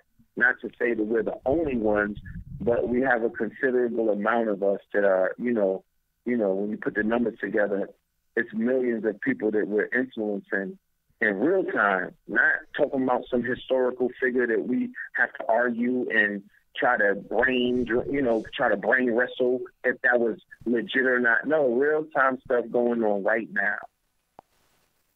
And if these children were exposed to stuff like that, rather than, because they mimic the rappers. The young boy we was on St. Thomas, and a young boy said his favorite rapper was NBA Youngboy. Yeah, Blue was telling us. Yeah, man, Young Jerry. Call him Jerry Shifter now. Yeah, he's been shifted. And he's all the way on St. John. This is an island of a few thousand people, a beautiful island, paradise. And he wants to kill himself a week ago. But he'll never think like that again. Yeah, we could bring him boy out. You know what I mean? Like, it's a lot of work that needs to be done, but you know, these children really don't know that there's people out here who care about them. That's the tragedy in the whole thing. Indeed, man.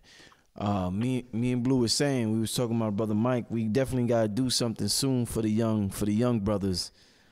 Some type of program or something. I mean, man. we doing it already, Rich. I promise you. There's so much intellectual property that you have, and we all collectively have, that all we got to do is get in front of them. Right. There needs to be bridge builders out there who have access to schools. Hold on a minute. Indeed. Yeah, I think when we put the call out, Blue, I think it's gonna go pretty easy, man. Just like when we put the call out for the video shoot with me and Bato or whatever, like we put the call out like, yo, the young brothers come out. They gonna come out. With the pressure. Yeah. You're saying we need a venue, and their parents that are already on this line here in this program, that, will fill that room up. Bring your nephews, bring your children, your nieces, you know what I'm saying? Children in your neighborhood, bring them all out. Bring them out. Mm-hmm. So let me ask you this, Blue. Sisters may feel as though they may listen to you. They may listen to me. And they say, yo, these brothers, these brothers out here, they doing their thing. They dropping gems. They help the community. They may say, yo, why doesn't Blue, if he's so good with children, Blue should have some children by now. The sisters, they need brothers like Brother Rich or Brother Blue. Why would a brother like Brother Blue wait so long to bring in the next generation? If the next generation needs brothers like yourself, why did Brother Rich wait till his mid-30s to have a child? They may ask that. Why would he wait that long to have a child? We need to bring in the next generation. They don't want it. Somebody may not understand. What's the wait, Blue and Brother Rich? They 9 out of 10, they don't understand. Grown folks don't understand. You know what I'm saying? But I will utilize the opportunity to explain to them, what my desires are for that particular endeavor to take place. You know what I'm saying? I always wanted. Remember how happy I was for the few years of my life that I did have it, and I was living in a 2-parent household where, you know, when I looked at my father, I'm looking at how he looks at my mother. You know what I'm saying? Mm-hmm. Yeah. And I remember, you know, being in a household with a young man who was, you know, I was caring for him. That was my stepson, and he was straight up was like, "Yo, when you gonna marry my mother?" Like, it was no fucking cut to that whatsoever. Right. And that shit, you know, it was like, whoa, like, and he needs that. You know what I'm saying? He needs that. Same way that she do. Right. And because I was not ready for that, I could no longer continue, you know, playing that game, if you will. You know what I'm saying? Mm-hmm. So until I am 100% about mine, I want to be a traditionalist. You feel me? You have a beautiful, wonderful situation. You were the perfect example. You did it how these young men should do it. You need to get to know that woman. You need to live with that woman. You need to put in some time together, some pain together. You feel me? And the reward from that is something that will be lasting, because challenges will arise and you need something to fall back on to be like, yo, we've been through some things. You know what I'm saying? Let's not allow this to drive the wedge. Because I know too many fucking beautiful situations that started out as beautiful situations and you know, they didn't end up that way because of something very minuscule, you know, a lack of discipline. Right. You know what I'm saying? Mm-hmm. A lack of discipline. And you know what I'm saying? Like, I don't want to put nobody on the spot right now, but hey, like, I remember when, and for whatever reason, I don't know the specifics of it, you know, but this changed my life. You know, when my brother and the mother of his child separated, you know what I'm saying? And I didn't see my nephew for like 2 weeks, which was unusual because I was in his life almost every day. And when I saw him again, he had this energy on him. He was very upset. He had a scowl on his face, and an attitude, and the energy and disposition in his body language. It reminded me of how I felt when my father separated from my mother. You dig what I'm saying? Yeah. And that shit crushed me, bro. Like, to this day, I can't really shake that image out of my mind, because I could be there for him for everything else. I could play uncle and follow up. You know, my brother fell, I could pick it up and take it from there. I could carry that ball across the finish line. And the thing about my nephew is, up until like the age of 3, I can't say that he couldn't tell the difference, but when he seen me, he also used to be like daddy as well. You know what I mean? Like, he just put us in one package together. You know, but when the split happened, he knew that his father was going over there with his mother. You know what I'm saying? And that shit creates a resentment in the child where they're like, yo, you don't love the thing that's most precious to me. You know what I'm saying? And that child is going to decide at that point, or very short thereafter, whether they're going to fuck with you or not.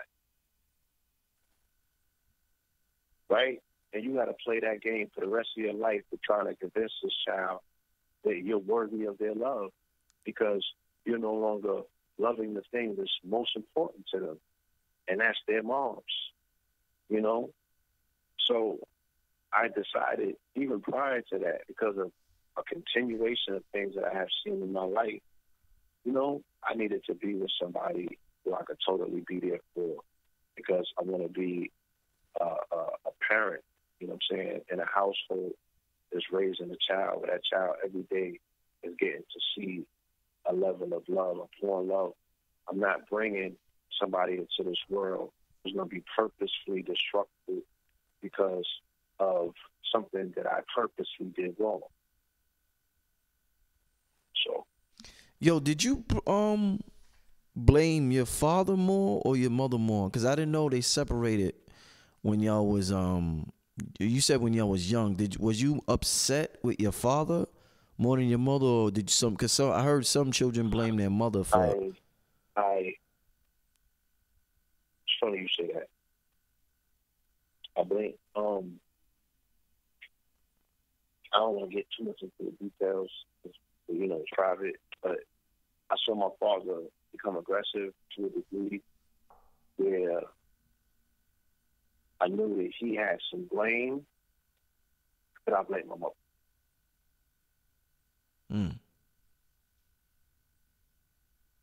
So you had resentment toward your mother. Wow.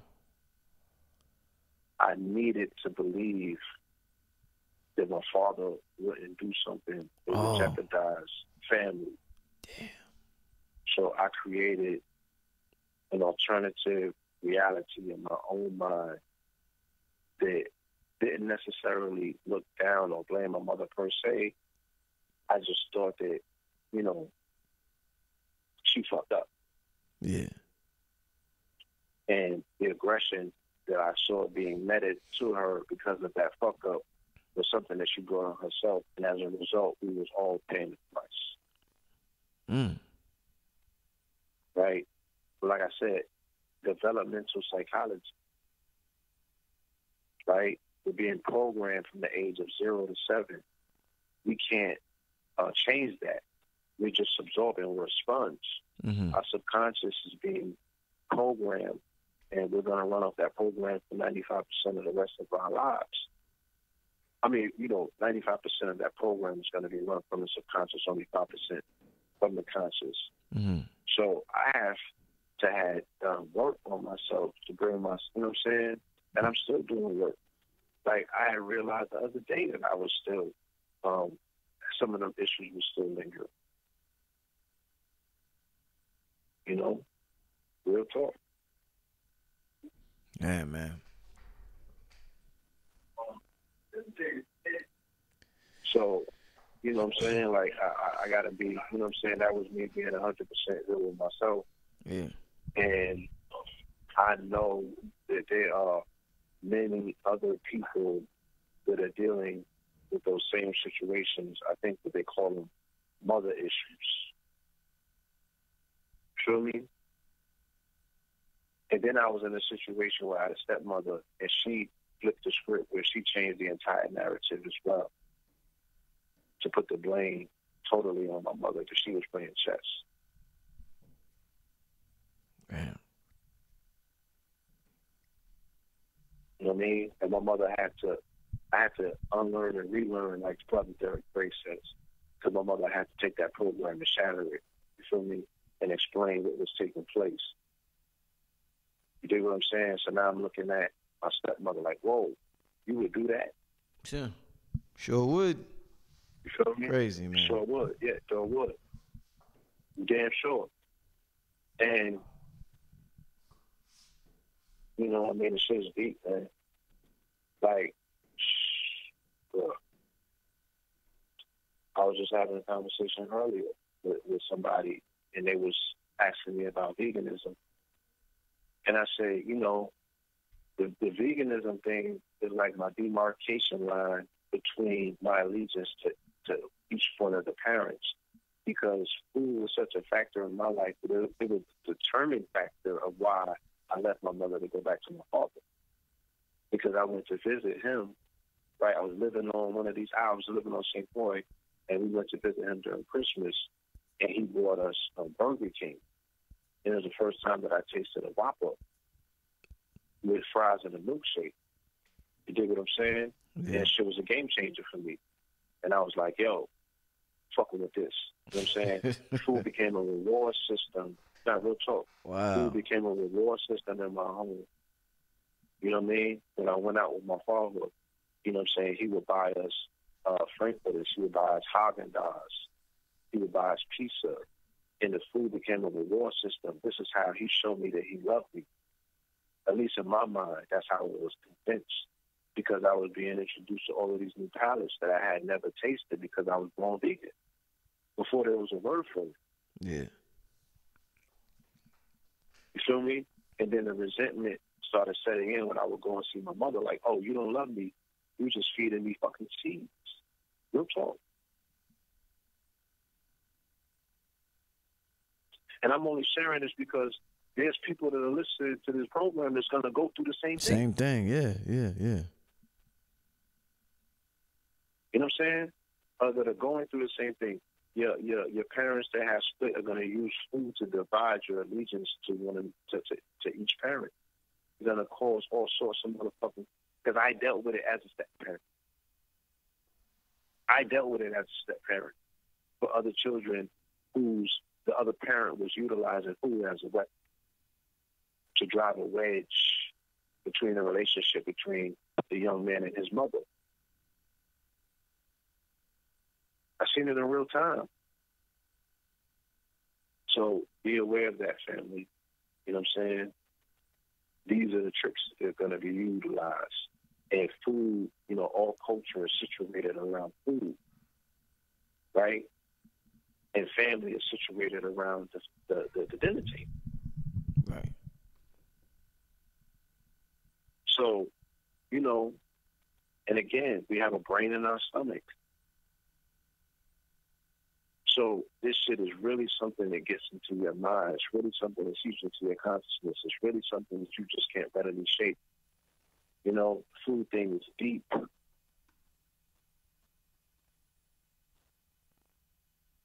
You know, and the only reason that I stopped eating meat and I went back to veganism because I got considerably sick because I used to eat so much of it and I used to enjoy so much of it because it was the bonding agent between me and my father at the time. I would eat all of the crazy shit that he loves to eat. And then my stepmother would make like an overabundance of it just to make sure that I was so far away from the enjoyment of being with my mother, saying, oh, when you go over there, you're not going to be happy. You're going to have to come back and get this shit. You know what I'm saying? She was loading me up on drugs. Literally. You know, she was pushing dope. And she knew what my fix was. Until my body rejected it, it got so acidic that I had to crawl on my knees and go back to my mother and say, look, if that nigga does not commit to at least 6 months, don't fuck with him. Let him go back to the fucking doctors that said they can't do nothing with him. You know what I'm saying? So my conversion was different.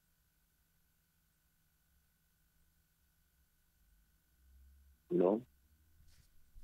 Yeah, man, it's definitely I'm glad you shared that with the family, bro. Like, yeah, that means a lot to the family, man. The personal side of Blue and Red. Yeah, it gets dirty. It gets dirty. They're gonna do you dirty, family. You know what I'm saying? You got to be fortified. And for the women out there, for you young ladies that have, you know, adopted this lifestyle, and you know what I'm saying, if you single parent and you take your child and you got to live in that particular way and the father's not, you know, you got to draw your guidelines and your rules because he's going to weaponize the food. He's going to weaponize the food. You know what I'm saying? You know, we was vegans until the age of 2. My mother left us with our aunt. You know, this is my favorite aunt. I'm not saying any of this, you know, with any air of contention in my voice. But she fed us chicken, you know, and my mother specifically, explicitly told her, you dig what I'm saying? Like, don't feed them boys meat. And she gave us a piece of chicken, and it was kind of a wrap after that. You know what I mean? Like, my mother didn't rock with her no more. She turned us from Gizmo Stripe.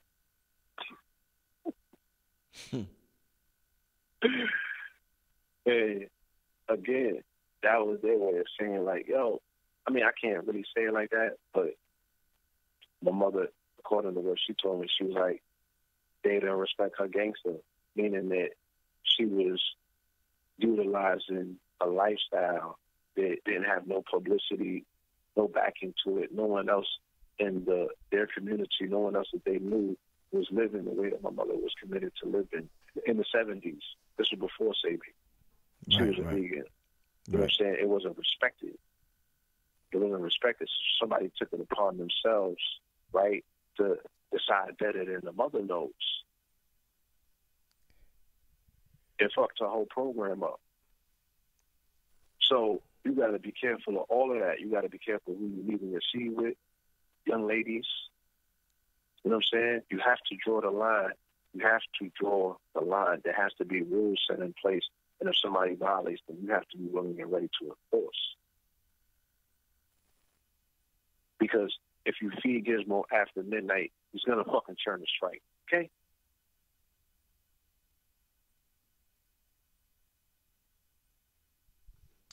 D, man. Red, do you want to chime in before we close it out or anything, brother? Been talking about the youth. Wanted to talk about the youth. Definitely, like I said earlier, the young brother in the video.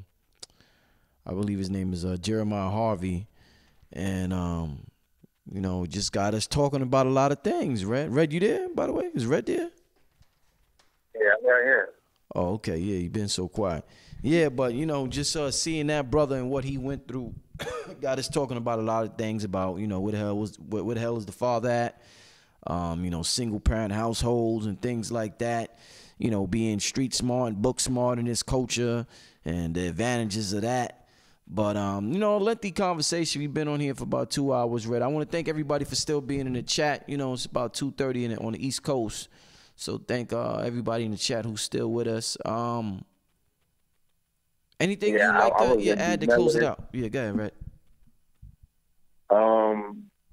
What I will close it out was this. What I caught of the show, it was an excellent dialogue, as usual.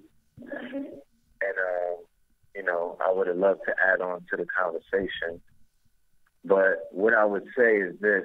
Many of the places that we've been traveling, many of the places that we've been going to over the years, we see the fallout, or we see the voids, or we see the problems that exist in many communities, and that's the fact that the youth don't have a lot of options, and they don't have a lot of resources, and they're not really getting the kind of attention that the OGs should be giving them. You know what I mean? They're not getting the kind of game that they need to help them navigate through this matrix, which is, designed to eat them alive at a very young age, at a very, very young age. Even though this is considered a rites of passage, I don't think that the artists that are out here are completely representing the reality, or they're not really representing the mind state that it's going to take for many of the youth to even be considered part of the future, to be viable in the future because of the pace that the future is going in, in technology and things of that nature, AI, even when it comes to the culture that they're hanging on so tight to, that's changing at a rapid pace, and doors are beginning to close in the music game. The streets are dried up. They're actually really trying to fill up private prisons, and of course the targeted demographics is from 18 to 25. They're in danger. So they need to be exposed to something that's going to at least make them think. And whatever it may be, there's so many options out there. There's documentaries, there's books, there's lecturers, there's radio shows, there's podcasts. There's so many options. We have to collectively work together to put something in front of them, because they are really the future. Without them, what can we look forward to? Indeed. For the youth that are, and for the youth that are destined to bump their heads and go through this knucklehead period, or be lost and hopeless, then that's also part of what is known as the rites of passage that has happened and occurred in many generations. So, with knowing that, once again, go ahead. I got one last question. I just came to mind. Me and Blue was talking earlier about when I asked him about does he blame the mother for the little boy backing down on what he originally said, and Blue started talking about the whole fear dynamic, and you know, even during slavery, you know, they want to protect their sons. Do you think That's right. in society, do we look forward? Do we look forward to living long too much? Do we look forward to reaching 80, 90? Like, there's some people that they live reckless. They live you know what I mean? They do what the fuck they want to do. They're not scared to die. Just thinking about Pac and, you know, even Kanye and Rick Ross, they got a song, Live, what's that song called? Damn, I forgot the name of the song. I'm messing it up. But, Live fast, die young. Yeah, live fast, die young. Yeah, a lot of people got that mentality. They want to live fast, die young. And we teach the youth that is ignorant to have that mentality. But it seems as though when you want to live to be 90, sometimes you got to compromise some of that spirit you got in you because you're so fearful to make certain that fire, and you just want to be around, you just want to stay here. So you put your fire out, but you're just here. Some people, they might die at 35, but man, that was a hell of a 35 years. Do we put too much value in living long? There's a book that Herbert Harris put out, right, called The 12 Steps of Success. It had the yellow cover. It's a classic title. Yeah, I seen it back in the day. And in that title, he mentions the 4 stages of, you know, the age groups. There's stage 1, and stage 1 is basically from 18 years old. No, I believe it's from 0 to like 18 years old. Stage 2 is from 18 to about 35. Stage 3 is from 35 to 55. Then we go from 65 to about 85, right? And in the book, it explains that the majority of billionaires or people who are considered to be successful in business achieve their success and their fortune in the 3rd stage of life, which would be in your seasoned state, which would be after 40 years old, around 40 and somewhat after. This is when you have the majority of people who are becoming billionaires and millionaires. They fall within that age bracket. I'm not saying all of them. Of course, there's young people that are popping and all of this other things and get into the bag. I'm speaking about the majority when they do the research. But then on the flip side of that, you also have people who have reached that 3rd stage in their 20s. We all remember when we were 18 years old how magnetic we were when it came to material items, namely money, how it was basically drawn to us, and we manifested it when we were, we manifested it easier and we're less thought than we have to assert now, or with less force or energy. It was just stuck to us. Money just came and whatnot. And then we lost it. And it's not a coincidence that the majority of us can relate to the fact that, yeah, you get it and you have it and it comes to you, but then you're going to lose it. And then you're going to work on getting it back again. And chances are you might lose that again. And then you're going to work this thing out and you're going to figure out what was the lessons learned from this quiz that many of us go through, but many of us fail. So that's why we're all like,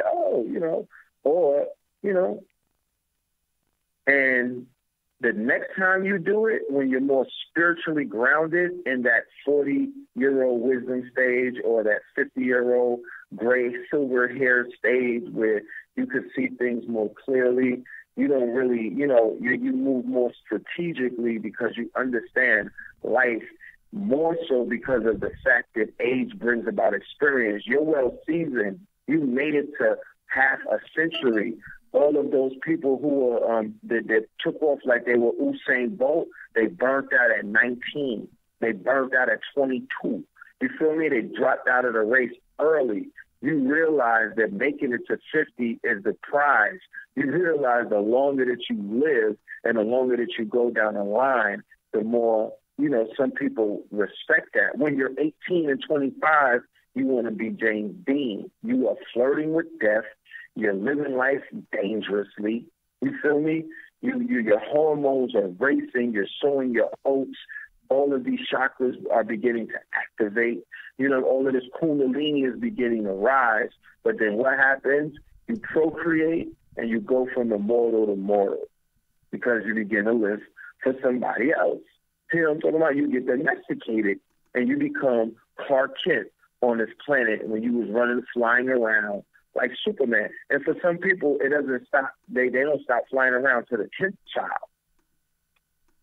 But, you know, children will humanize you.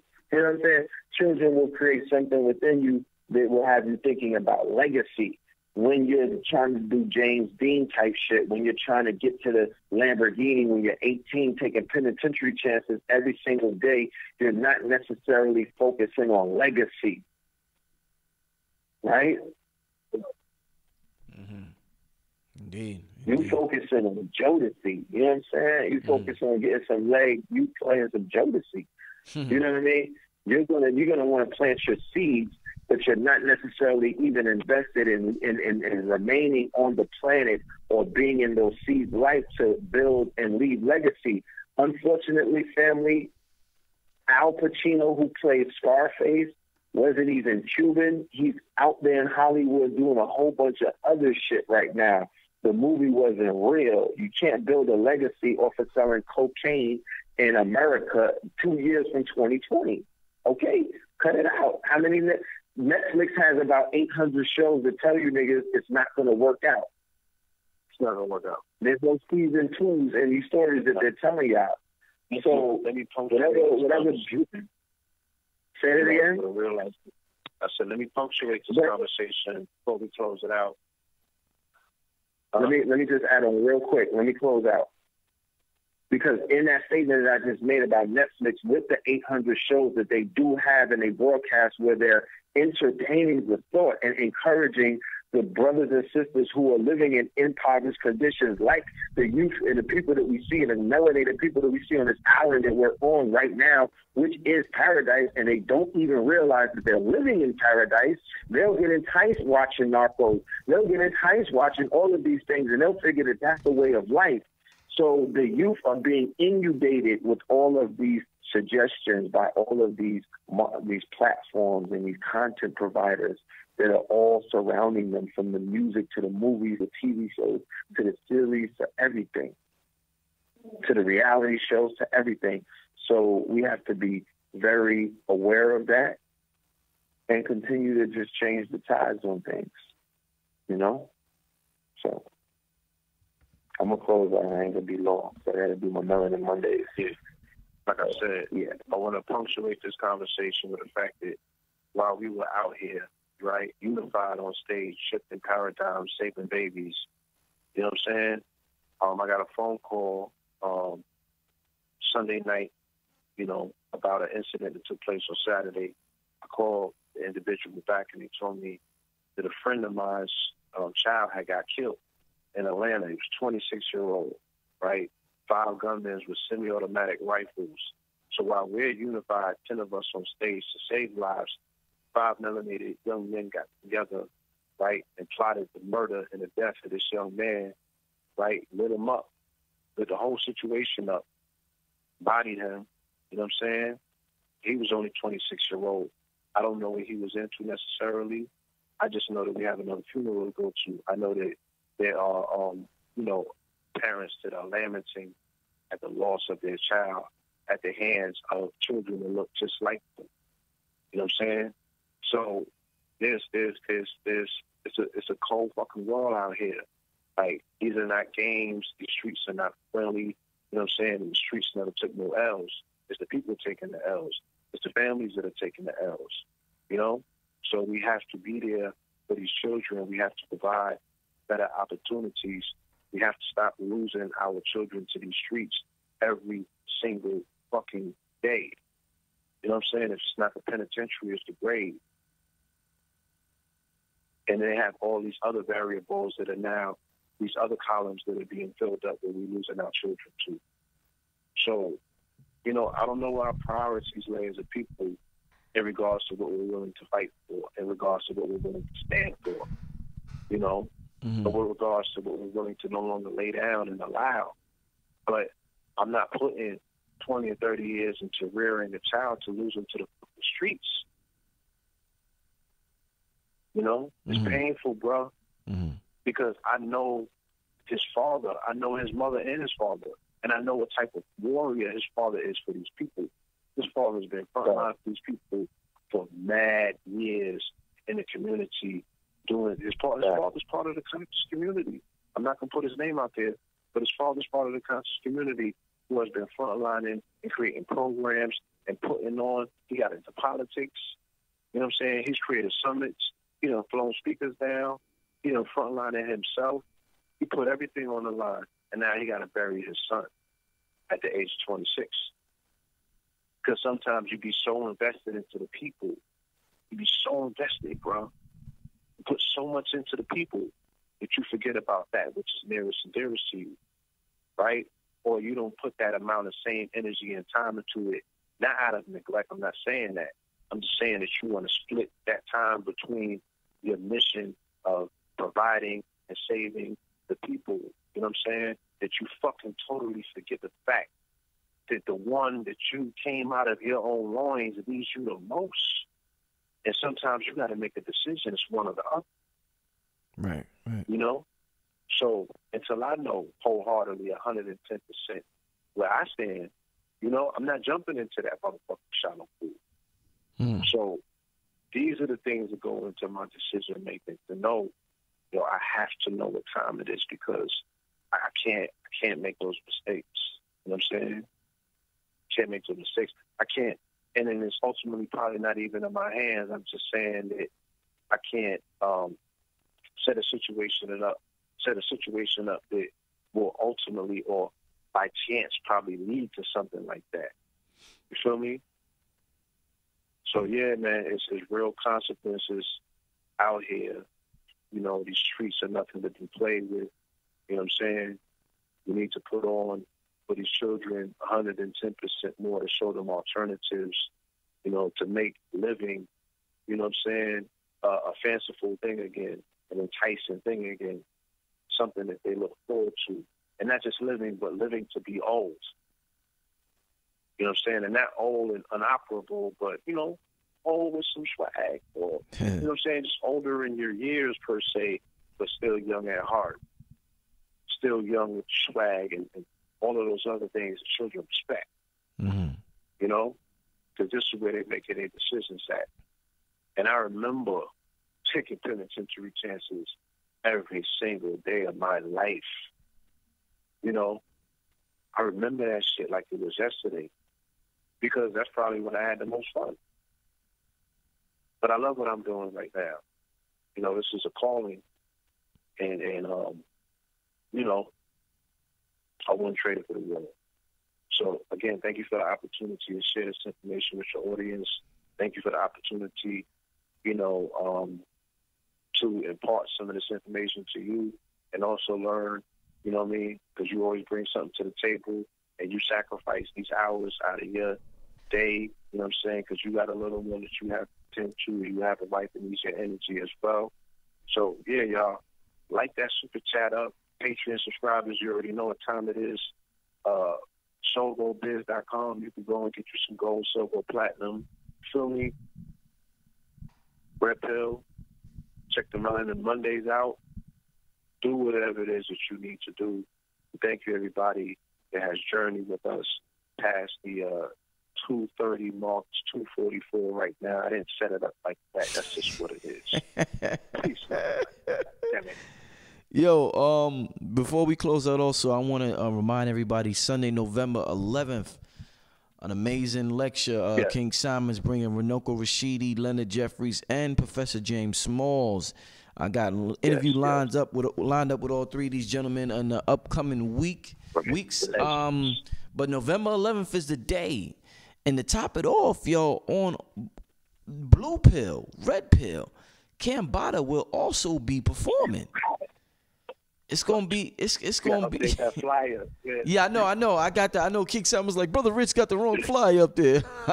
My fault, King Simon. This the old flyer. I gotta change it. But yeah, Red, Blue, and Cambada will also be performing. Family, you're gonna get a concert. You're gonna get education and entertainment. It's gonna be It's gonna be absolutely amazing, man.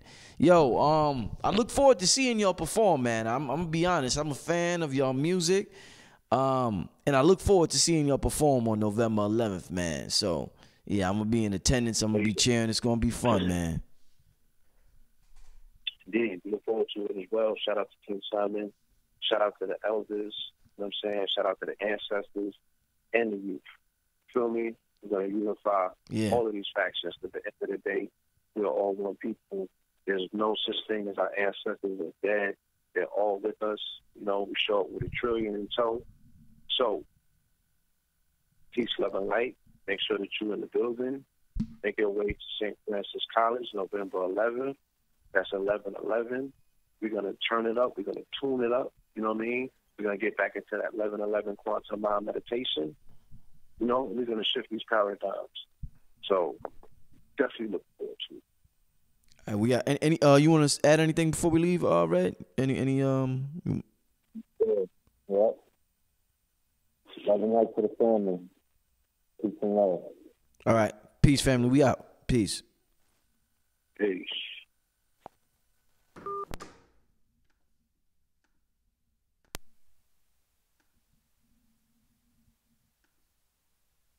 They gon' need to raise the rim. They gon' need the cage in that gymnasium. I play to win, Will still Chamberlain.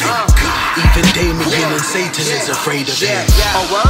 And they was talking all that hot ish. Where the prophets ain't apostles, here the gospel is the gossip. I'm a science project, try and pocket this rhyming process. Watch us in formation, going through lines. Fiber optics, this is Miley Cyrus in her freak phase. The naked truth, don't be Ray Caruth in a trunk punk. Just take the truth, shit. Daisy Dukes at a night show. I raid your room, change the mood. That was like though, yeah. Break a fuse if they refuse. This snapping, shots without the flashes. If I was ever in a pit with you, that's harassment. Your storyboard magic that had it. To be real, our ears over the field like 100-yard passes. Score the basket, order more caskets. Only way they getting bypassed, this is gastric. I'm tapped in, it's too late.